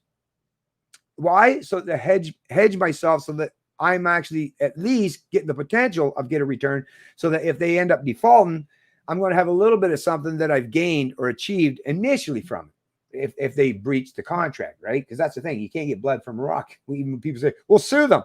Well, if they don't have any money, you can't get blood from a rock. But when it comes to interest, whatever is charged, whether people charge interest or not, whether a business charges interest, whether a person charges interest, whether a bank charges interest, it should be, as long as it's voluntary and people agree to it, like both sides of the transaction, the person agreeing to the borrowing of the money. If the person agrees to it, do it, right?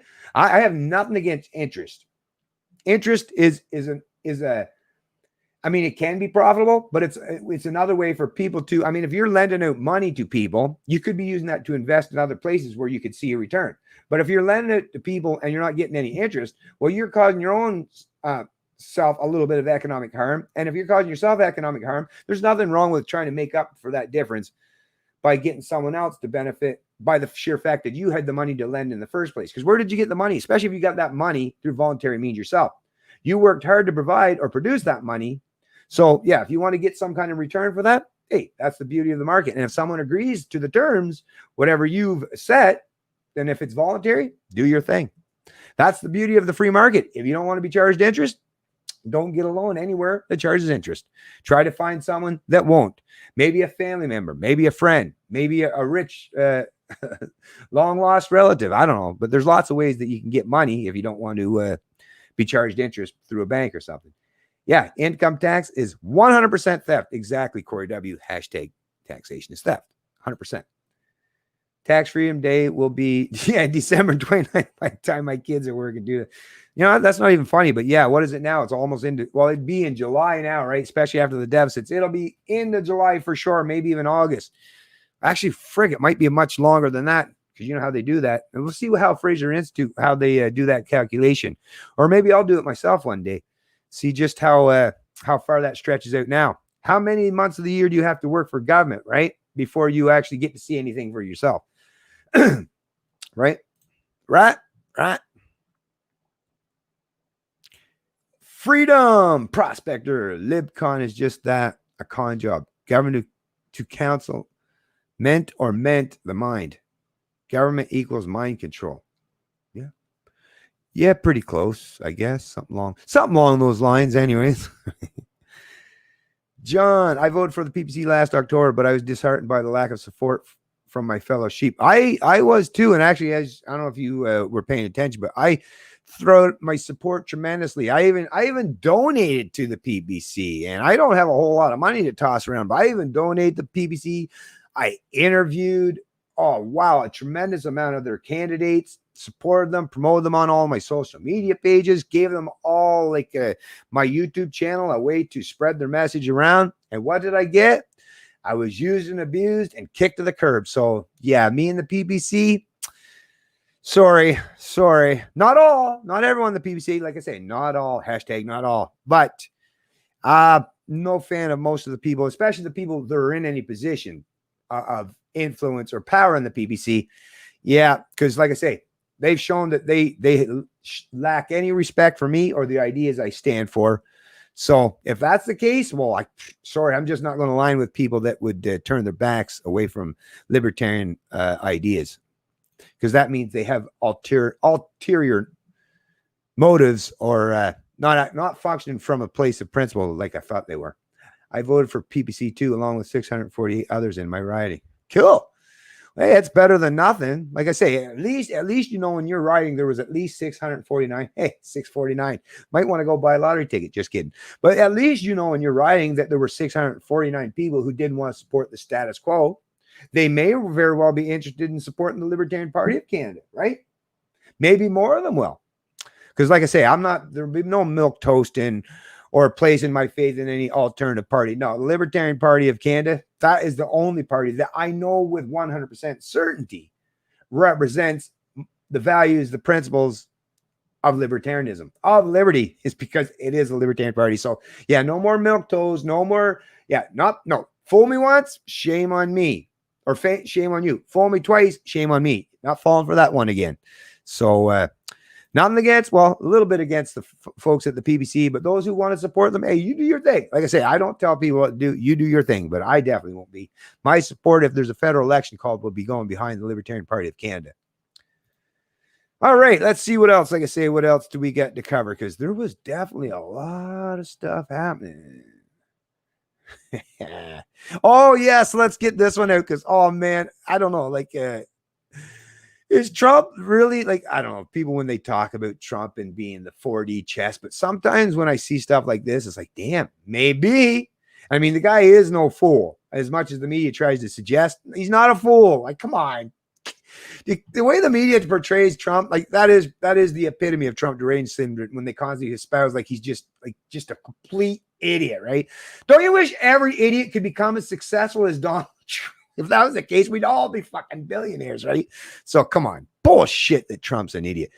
But I do believe that a lot of times they might use a little bit of that reverse psychology, or knowing how that if you're in the Trump campaign or Trump himself, you know that anything that you say, the media is going to want to automatically revert to saying the exact opposite, right? Because that's what the media, they feel that's to feed their base, the lefties, the authoritarian collectivists. They're like, oh, we got to do exact opposite of what Trump is. That's how we know we're feeding our base, right? But I'm starting to think, oh, so this is why you're doing this stuff. I get it, because sometimes it seems weird, but then you realize, oh, there is some method behind this madness. But yeah, let me just, I'll get to what I'm trying to talk about here, folks. So check this out. First of all, let me make sure you can see it. Yeah. Wow. Yeah. So check this out. So, Trump came out, right? But of course, actually, I think he hedged and did both sides of it. But let's just deal with how the media is portraying it today in this particular article in response to Trump saying that Kamala Harris was basically, catering to the far left, right? Like the Antifa types or something. Well, the media, and which, if you think about it, that doesn't make a whole lot of sense, even for someone like myself. It's like, why would Trump say that?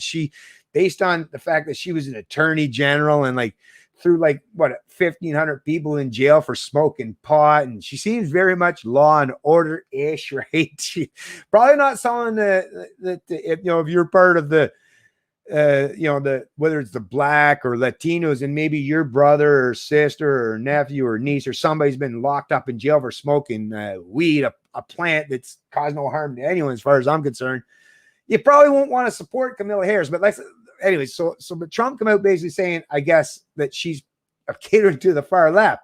I think that was done on purpose, knowing that actually it's the exact opposite of that, right? And then what the media do? This. And this is hilarious, folks. This is hilarious. So check it out. By Canadian standards, Kamala Harris could run for the Conservatives. Don Pittis. And Don Pittis, he's such a dipshit anyways. Well, he's the go-to guy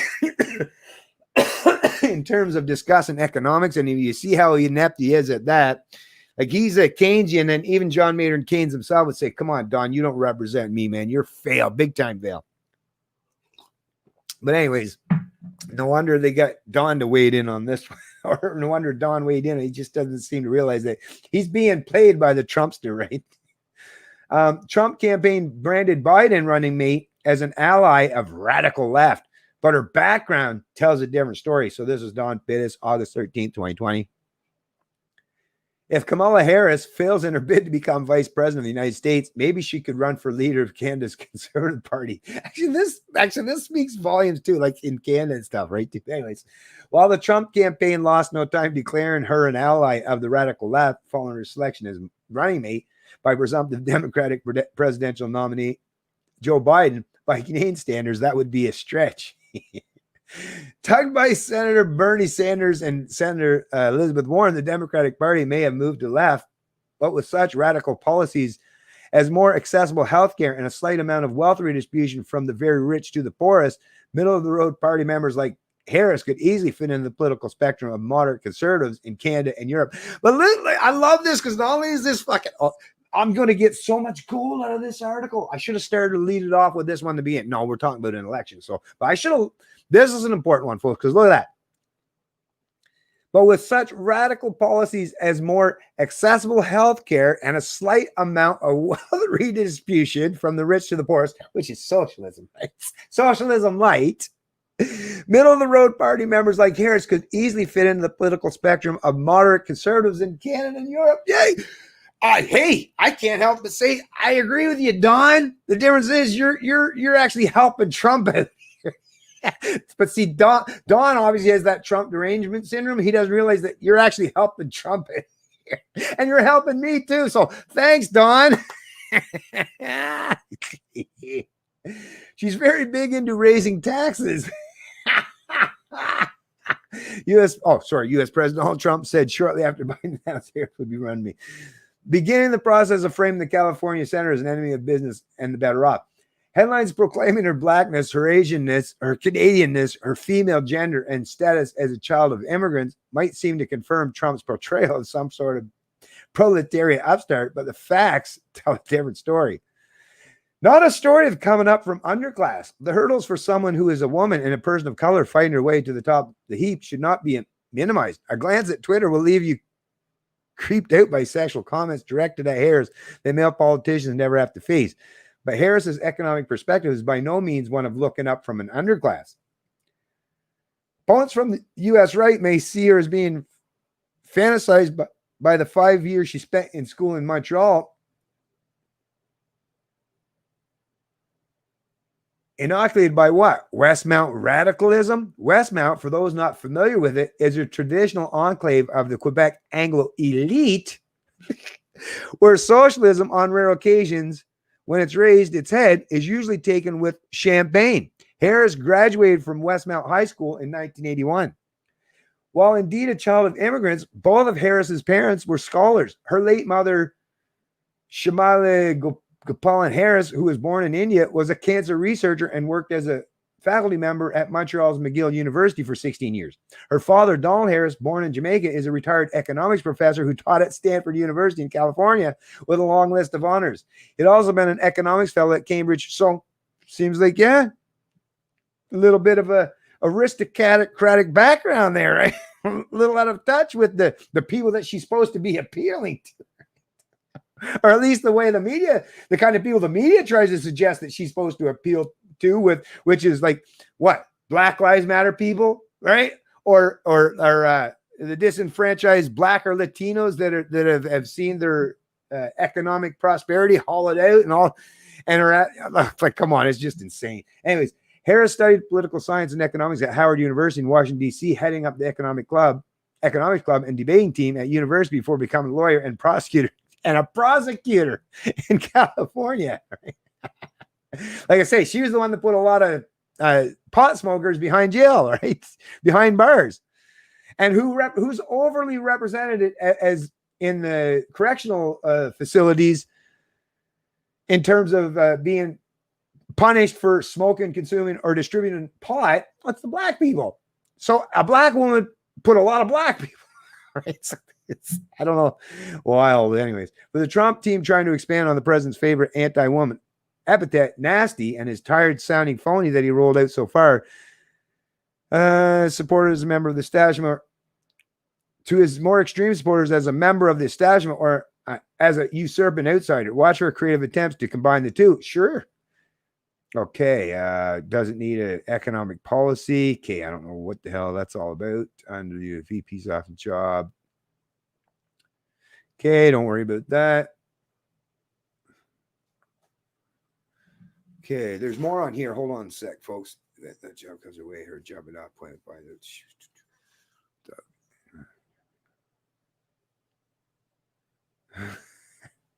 Here we go. Look at this, folks. Look at this right here. Look at that.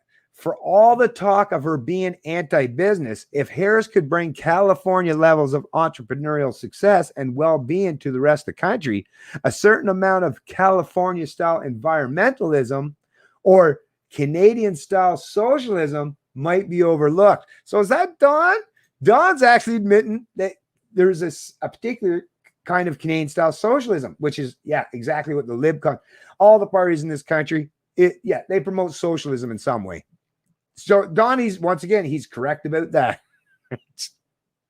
The problem is Don's making an argument more or less for Trump, but not realizing it because Trump derangement syndrome, yeah, it's detrimental to some people.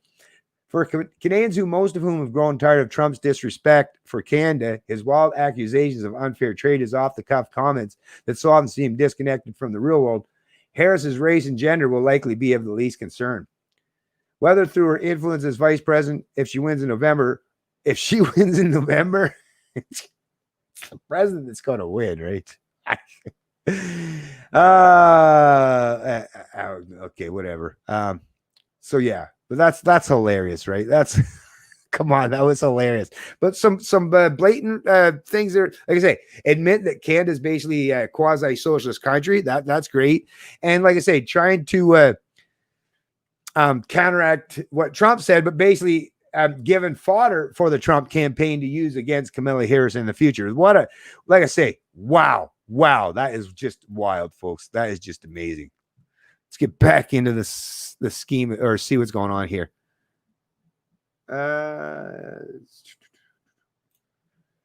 President Trump should have said he supports Black Lives Matter and Antifa right away. If he had done that, they would probably be disbanded. No, that's not even a joke, John. I believe that, like I say, that Trump derangement syndrome, right? Hey, Ken. Bennett, I just want to say thank you for being there for all Canadians. You give us a voice, however feeble. I know your task is akin to farting in a windstorm. It is so true, but endeavor to persevere. Well, no problem, Ken. Well, thank you once again for your support and your continued support over all this time, and I appreciate it. And I like I say, just like you, I mean, I care about, not just my freedoms and liberties, but there are Canadians in this country that I care for too, right? And there's some people that don't even know that, hey, listen, I think all people, even people that I disagree with fundamentally and politically, I think most people should, or all people actually should at least be given the opportunity to be free, right?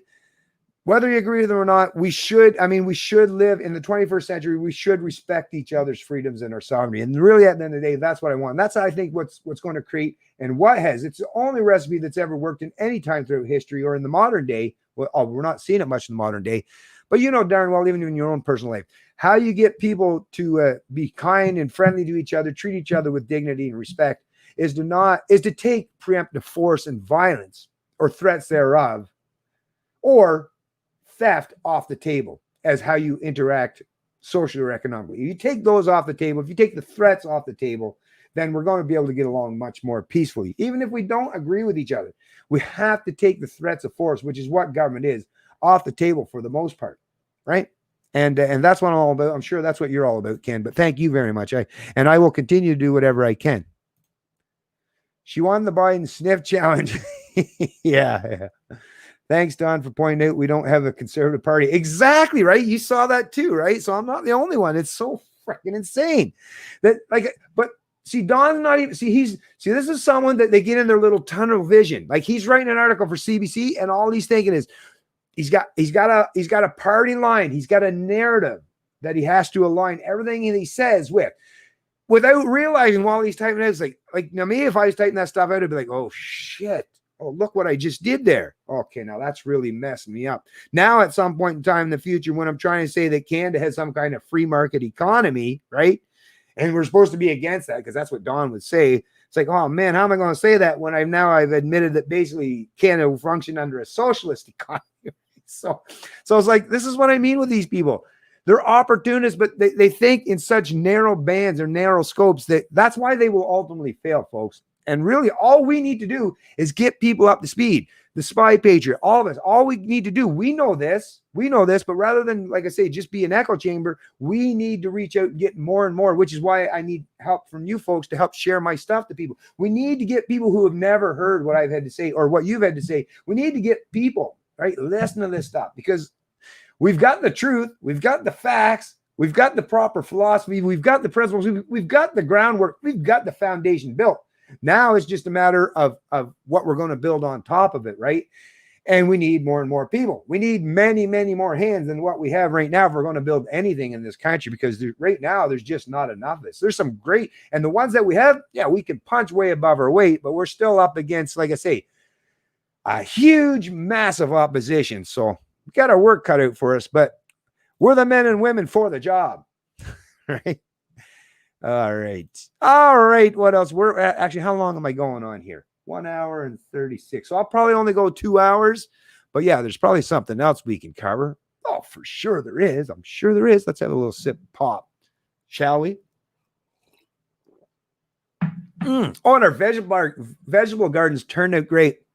Maybe I'll show them. Maybe I'll do a stream again. Maybe close to a vegetable garden before we've already picked some stuff. Eating some turnip. Oh, great. And beans, the yellow and green beans and the turnip so far, we've already picked, and eating freaking vegetables fresh out of the garden, little salt, little butter. Oh, magnifique. But no, really, really good. But the squash are flying now. I don't know if you ever grown squash, but you wait for the little flowers to open, and only some of them are, well, some are male and some are female. You got to wait for them females. And if there's enough bees around, they'll pollinate it with the male side of it. But, oh, we've been just learning how to do all this stuff, right? So we're just doing ourselves. But now, yeah, our squash are finally starting, and they're starting to fatten up too. It's going, oh, and I love squash. I'm a big fan. But we got lots. We got carrots, beets, Not much corn because it's a pretty small garden. This is like we're dipping our toes in the water this year, and it's working out, like I say. But we got what else? We got broccoli, cauliflower. Oh, tomatoes. The tomato plants are turned out pretty good too. So that'll be cool. What else do we got? Oh, green onions. There's a whole bunch more. Well, a few more. Probably not a whole bunch more. Probably 3 or 4 more different ones that I can't think of right now. But really loving the gardening. How the hell did I get on that? I don't know. I don't know what the heck I was talking about here. But just my mind just goes off to wherever. Okay, what else do we got here now? Oh, yes, the Vaccine Choice Canada. Big time proud of these folks for standing up for their freedoms. Good for them. So let's get this on the... oh, wait, Ken's saying something here. Okay, what's Ken? Endeavor to persevere is a quote from a good Canadian. Chief Dan George from the movie The Outlaw Josie Wheels. Right on, right on. Thanks, Ken. Thanks, Ken, for letting me know about that. Thanks for the info. Okay, so... yeah, let's close that. There we go. Yeah, so I'm not sure if you folks are because not only are people taking the government to court over the gun grab, right, which I'm obviously against too. Big supporter of gun rights, hugely. I mean, like I say, without your ability to defend yourself, well, how the hell do you have any other rights? To me, it's like rights have to basically, they rest and rely on, well, a tremendous amount of things, but at least having the ability to defend yourself against anyone that tries to infringe or take away those rights. That should be at the utmost priority or importance, right? So if you don't support that, then you don't support rights or freedoms, as far as I'm concerned, right? But anyways, but yeah. So in addition to that, it's also there's other people who are getting ready to take the government to court over not just the COVID restriction and mandates, but these forced mandates in terms of mask wearing or the potential mandates for vaccines. So let me show you folks this here. Because yeah, this is good stuff. I support these folks. Definitely check them out too. They have a Facebook page. We'll get to that. We'll get to that. Okay, where are we at here, boys? I'm seeing the lights going down here. I'm only at 14 now, so maybe everyone's kind of is someone else streaming, or they're getting tired of listening to me. Maybe that's it. Yeah, that's probably it. But either way, I'm going to keep talking anyways. Let's get her done.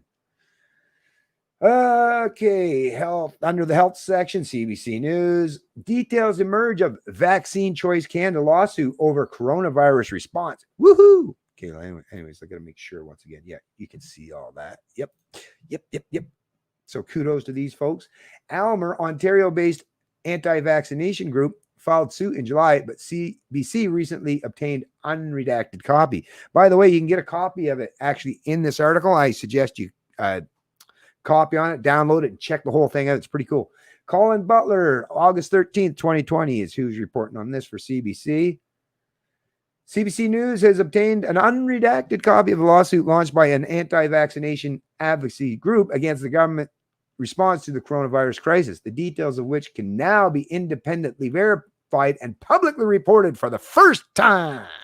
Well, you could have, if you were following these folks and not following CBC News, you could have got all this information long beforehand, but don't tell CBC News that they're a little late to the game. But anyway, so it's all good. The lawsuit was filed by Almer. That's the thing. You don't even need the media anymore. You can just go straight to the source. They have their own website, right? You could have found that out long before now. But hey, what the heck, right? What the heck? The lawsuit was filed by Almer, Ontario-based Vaccine Choice Canada, and 7 individuals in the Ontario Superior Court of Justice in Toronto on July 6th. The legal action is a challenge under Canada's Charter of Rights and Freedoms to the country's pandemic response measures, including compulsory face masks, the closure of businesses, and the enforcement of physical distancing.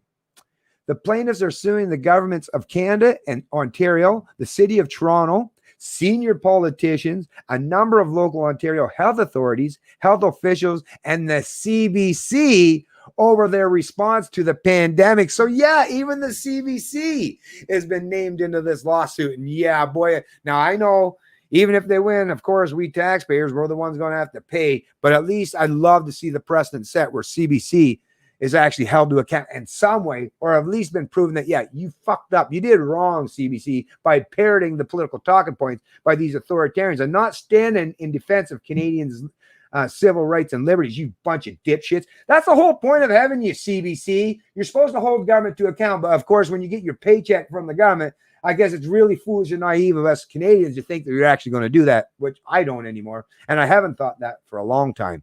So glad to see that you're included in this lawsuit. The suit states that the closure of businesses to prevent the spread of the virus was extreme, unwarranted, and unjustified. I agree. And like I say, the numbers bear all that shit out now. The numbers are there and the government can't hide them. Even if you go to look at government's own statistics, it's all right there, folks. It's glaringly obvious that it was a way overreach and overreaction. And the worst part, and the best part, which lends even more credibility for anyone that wants to sue the government right now, how much evidence you're going to have to use against them, is actually that most restrictions and lockdowns, the more severe ones, were done after things have already started to subside and the curve was already flattened, like basically like a pancake, right? So for them to be doing these things now, they might have been able to make an excuse way back early on when it was just, the outbreak was just starting. But remember way back when it was just starting? No mandates for masks. Matter of fact, it was Theresa Temet there. No, don't wear a mask. Meanwhile, it's like, we don't have enough to supply everyone. So no, don't do that. Fuck you if you die, I guess is what they were thinking. We just can't afford to get it right now. But maybe we'll mandate it later when we can, because we got all these masks now. So like I say, not functioning from any principle, just playing politics with people's lives in this country. So, wow, right? The suit states that the closure of businesses prevent the spread of virus. Okay. That self-isolation measures imposed on individuals were not scientific, nor medically based, nor proven. And that the mandatory wearing of face coverings in some public spaces imposes physical and psychological harm. 100%. The lawsuit alleges that the measures violate Section 2, right of association. I bet you if I looked on the charter right now, I could probably include a few more. And maybe if I get a chance, if I can get it, you know what, this Rocco Galante guy that's dealing with this lawsuit, I might have to reach out and have a conversation with this guy and see what else might be able to be added to this, because it's a lot to think about. But anyway, so right now, Section 2, so your right of association. Section 7, life, liberty, and security of the person. Section 8, unlawful searches and seizures, right? 9, arbitrary detention of enforcement of officers. Arbitrary detention.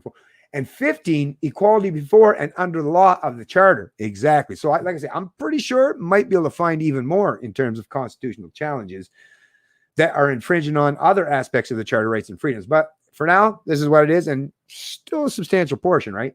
The measures are further not in accordance with the tenets of fundamental justice in their overbreadth, nor are they justified under Section 1 of the charter. Okay, so they are including Section 1 of the charter in that they are demonstrably justified in a free and democratic society, the lawsuit states. So what, right on. And yeah, if there's some really good lawyers there in Canada, yeah, come on, help this guy out. Come on. Some of you constitutional lawyers in this country, or at least a few that have some fucking testicles, or if you're a lady, if you got the gumption, right? The courage, yeah, help this gentleman, help these people out. Standing for our liberties has to be important. And when you're actually now getting ready to set a precedent that's going to be taken all the way up, most likely the Supreme Court, yeah, this is the time to do this. This is time to double down on your efforts and help these people out. While copies of the 191-page statement of claim exists online, the names and stories of some of the individual plaintiffs have been redacted on the documents by the plaintiffs themselves. Social media posts from Rocco Galati, the lawyer representing the plaintiffs, said it was done out of precaution to protect the individuals from harassment. So anyways, if you see this, all you got to do, you see when I hover over it, click on that. That'll take you straight to the Twitter page, this Rocco Galati Twitter page. And then if you click on that, you'll see that, as you can see, it's the PDF. You can download that and read through the whole, it's the claim. It's the statement of claim filed Superior Court. So like I said, I'll make sure to post a link to this article in the description of this stream as well, but definitely check that out. I've got a copy of it and I'll be checking it out a little more in depth later on. CBC News has agreed not to name the individuals who range from a former professor to working parents, a chiropractor, and people living with chronic illnesses or disabilities. No date has been set for when the case will go to court, and it's unclear whether a judge will allow it to proceed. Well, it better, right? The lawsuit is seeking $1 million in general damages and $10 million in punitive damages plus legal costs. No statements of defense have been filed in the case. Legal scholars say lawsuit has claims worth examining. Among the personal stories contained in the statement of claim is that a 23-year-old Hamilton man with autism who has the emotional capacity of a 4-year-old His guardian claims in the suit that the man doesn't have the capacity to understand pandemic health measures, which have totally mentally devastated him by depriving him of his routines and his social and emotional network. Another account is of a Mississauga woman who says she can't wear a mask because it triggers a traumatic memory of having a mask forcibly held over her face during a sexual assault. This one will go a long way, right? Long way. Because how is a judge, like, think about if a judge has to listen to this lady's story, right? Think about all the innuendo or the insinuations or other political factors, right? That's been taken center stage in politics and what's perceived as just or the legal or human rights, right? So yeah, this and forcing someone to wear a mask when it reminds her or gives her a traumatic memory of having a mask forcibly held over her face during a sexual. Yeah, that's a good. That's well, I mean, sorry to hear this about this poor lady, this poor woman, but that's going to lend a whole lot of credibility. This is a great incident or case to raise for this particular lawsuit. The claim states the woman is often faced with a choice when she goes out in public without a mask, risks being embarrassed by disclosing her private history or be denied service at local businesses. That's the other thing. You don't have to. And even though the government now has created an arbitrary edict to try to overrule the fact that you're not, like, if you want an exemption card, a medical exemption card, you're not supposed to have to disclose the medical reason behind that for reasons just like this. It may be very personal and private, and your information is supposed to be between you and your fucking doctor. And the fact that the federal government has now come out and tried to do a runaround by trying to create some act of legislation in Parliament to basically try to avoid government accountability and have to hold themselves to that particular standard, well, that'll be overruled as unconstitutional as well. And hopefully that'll be included in this lawsuit, because this actual article probably came out, I think it was before or even on the same day. So, like I say, you have a right for a medical exemption card. And if someone asks for you to prove why you have that, they have no legitimate right to ask you to do so. And you know what? Challenge that shit in court. Because what the government's doing right now is completely unconstitutional and goes against or tries to circumvent the Constitution. And once again, the Constitution, the Charter, Bill of Rights and Freedom are the supreme law of the land, not politicians or their political edicts that these acts of legislation entail. Okay. I don't think we need to violate people's privacy or have them disclose medical conditions, particularly in the context of a private business, said Jacob Shelley, an assistant professor of health law and ethics at Western University in London, Ontario, who examined an unredacted copy of the lawsuit provided by CBC News. We need to have a discussion about what it does mean to mandate masks. What does it mean to have everyone wear masks when you're indoors and you can't socially distance? Because I think there are going to be legitimate instances where people are going to be unable or unwilling to wear a mask for reasons that really are their own. Exactly. There's lucid, valid potential issues that maybe are worth being adjudicated before the court. Exactly. Okay. Shelley says, given the context of the lawsuit, a public debate over masks risks being overshadowed by other claims that aren't supported by science. The pandemic is false and the measures phony, designed and implemented for improper and ulterior purposes at the behest of the WHO, controlled and directed by billionaire corporate oligarchs, the statement of claim says. So the CBC is going to suggest that this is all conspiratorial, but if you're paying attention, you know this is all true, and it won't be too hard to bring up evidence of that, because holy crap, I could sit and screen capture all day evidence to prove this reality. So good luck trying to suggest that this is all conspiracy theory there, CBC. The plaintiff state, and the fact is that the evidence is that far many more people have died as a result of the pandemic measures themselves than purportedly from the COVID-19 deaths, even if it takes the deaths caused by COVID as a given. So anyways, folks, like I say, this is great. I'm really glad to hear that these folks, and if you check does it give a link to their page? There's Rocco Galati. Good for you, sir, for taking this very important case. Okay, no, I don't see that. Of course, they didn't give a link to it because CBC is part of it. But yeah, so they're called. Yeah, so it's just called Vaccine Choice Canada. Check out their Facebook page, and they might even have a Twitter handle as well. Like I say, I've already liked their Facebook page, but definitely check them out. And like I say, show a little support, because these people are actually doing the right thing by taking this all the way up to the courts and attempting to hold government to account for these mandated lockdowns and the potential of mandating vaccines and what we're already seeing today, which is the mandates on mask use, right? Okay.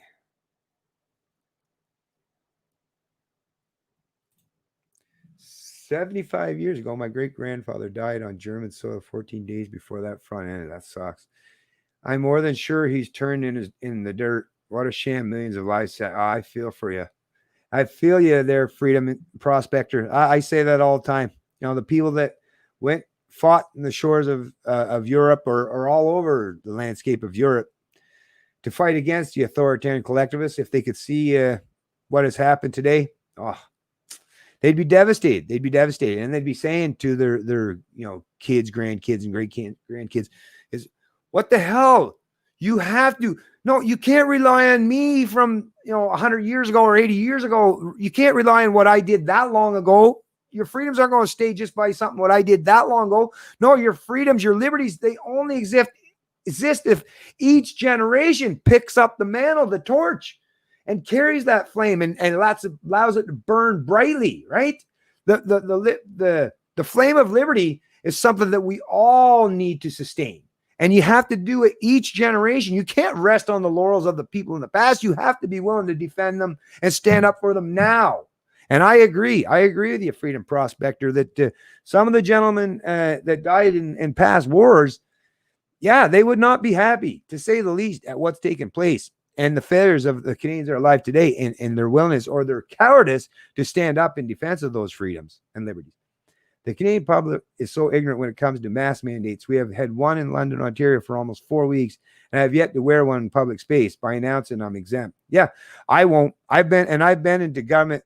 Luckily in New Brunswick, there is no mandates yet, and thank goodness for that. And they were trying to mandate vaccines for kids to go back to school in New Brunswick. And fortunately, the 3 members of the People's Alliance in New Brunswick that got the 3 seats that actually helped Blaine Hicks Conservatives form a majority because they needed those 3 seats. Thank goodness for the People's Alliance that voted against that mandate, because that's what defeated it. So even a party even if you only gain 3 seats, you can play the role of kingmaker in this country, even with a small amount of political success, depending on where you are, of course, right? But But yeah, I agree. The Canadian public, well, what it is they're being constantly inundated with bullshit propaganda and false narratives by the establishment media, in particular the CBC. So yeah, the media is failing the Canadian people tremendously. The right to own property was taken away from all Canadians in the 1983 Charter of Wrongs, while the right to own property was given back to Russian and Chinese citizens in the early 1990s. The right to own property. I'd have to look into that one. To me, I don't know. I'm not sure quite what you mean there, Ken, but like I said, I'd have to know exactly what you're trying to talk about there before I'd actually even try to dispute it. Tam, at the bare minimum, needs to be removed from her position. Yeah, he had one job to do. And she failed miserably. He is a stooge for the CCP and traitor of the Canadian people. I like what you did there. I see what you did there. That's funny, Corey W. I see what you did there. But yeah, for sure. Doctor-patient confidentiality. Right now, I'm filing a claim with the Ontario Human Rights Commission against Pizza Pizza and Dollarama on behalf of my friend for denying him entry. Right on, John Chalmers. Very good on you. Thank you very much for doing stuff. Like I said, this is what needs to take place, folks. People have to take that responsibility and that personal responsibility on themselves, or even people like John here that's doing it on behalf of a friend, right? Help in any way you can. Help people out that need to be helped, because that's the only way. Like I say, we have to fight for our freedoms and liberties. Otherwise, they genuinely do cease to exist, right? And I'm glad to see that John's willing to do that for his friend. Really good on you for doing that, John. Awesome. Anyways, where we're at, 157. So yeah, I'm going to tie this one up. Like I say, I'll post the links to these articles in the description of the video below when I do get to the end of the stream, so you folks can check them out. But like I say, I think we covered pretty good. And once again, when it comes to the election, if it does get called, we don't know how this is going to play out, because they're all behind the scenes now, right? All the insiders, all the political hacks from all the parties are like, oh shit, I don't know. They might find a way to try to circle the wagons to prevent any election from coming or taking place. But I don't know. That's one thing about politics. It's really hard to get everyone to agree on everything. Right? So who knows? Who knows? Divisiveness sometimes when you're talking about politics can be the benefit of the outsiders because they're not going to be able to circle the wagons quite as easily because, like I say, even people that benefit from big government largesse still have lots and lots to fight and bicker about. So we'll see how it plays out. And like I say, I'm just glad that Blanchet has put the threat out there and put the federal Liberals on their heels. Maybe we'll see some resignations. I don't know. Oh, speaking of resignations, if Morneau does end up resigning, the scary proposition is who might take his place is Mark Carney, Canada's former central banker. Imagine that. Canada's former central banker who went over, we did a flip-flop, we did a switch. We got Poloz from the UK, and Poloz went to the UK, or I mean, Carney went to the UK. If Carney ends up being the finance minister, that's the guy that was the central banker, like nothing like I say, big government, big business, and central bankers, all like this. This is collusion. This is disgusting kind of precedent on a rampant scale. But it seems that that's what's being chirped around these days as who might very well replace Bill Morneau is Mark Carney, Canada's former central banker. Like I say, could he possibly do a better job? Maybe. But once again, I'm no fan of central bankers by any stretch of the imagination. Hey, what's going on, Rika? Oh, how long ago did you say that? Am I so far behind here? Oh, actually, no, that's just a minute ago. Right on. What's going on, Rika? Who else we got here? CBC failed when they took the communist bribe. Yeah. Yep.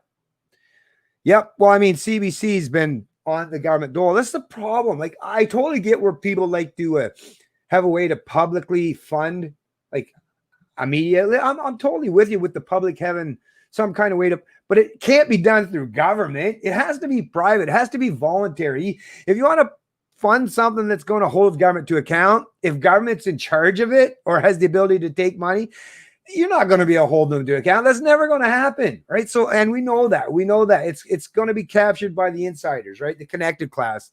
So, I mean, if you want to have something like, down in the US, they have ones where it's publicly funded, which means you actually have to fund it voluntarily, the public, right? Not by government redistribution or largesse, right? Or quasi-socialist tendencies or endeavors. No, if you want to have something to hold government to account, whether you want to consider it like more public, right? Where the people own it rather than the private industry. Well, the people, you do your thing, but don't hand that power over to government. Keep that in the public hands, right? Which means you got to have voluntary donations, because the only one that has the ability to force donations, which is theft or taxation, is government. And the minute you get in bed with government, well, that's the detriment, or that's going to be the demise of any of your activism or trying to hold government to account, right? Should be a no-brainer. For some people it is. For a lot of Canadians it's not, because they're taught the wrong things these days. But anyways, like I say, thanks for everyone that showed up the stream. We're now at 2 hours, 1 minute. And like I say, thanks, Rika. Sorry you're a little bit late to come to stream. I would love to continue on, but I've already done my 2 hours, and I said I was going to go 2 hours today. But I'll see you in the next one there, Rika, for sure. Hopefully you get to chime in a little bit earlier. Killing my net. Take care, brother. Oh, wicked Prairie Rain, killing my net. Take care. Yeah, take care of yourself, Corey W. And take care of everyone else. Take care, Ken. And thank you for the kind compliment there earlier. And you and Stan there, you obviously do your thing and have disagreements. That's fine. But like I say, let's try to show a little bit more unity, folks. I'm even trying myself now. I'm even trying. Trust me, I'm going to try to lead by example and try to tamp down the flames of division towards people that are actively, seeking to implement proper philosophical or principled ideas regarding the liberty. Yeah, we got to tamp down the internal conflict and division if we want to be any kind of force to be reckoned with, or anything that remotely resembles something that can challenge the dominant status quo or the establishment right now. So we got to do that. And like I say, I'm pretty sure that we got a lot of great Canadians, or at least enough great Canadians that are willing to do that. I think that we can make that happen, hopefully sooner rather than later, so that we can all kind of get this stuff figured out in case the election is figured out, because we're going to have to really ramp up the pace and figure out what we're going to do as a consequence of that. But thank you very much. Thank you as well, John Chalmers. Appreciate that. Everyone have themselves a great day. This is Canadian Libertarian. See you in the next one. I love liberty.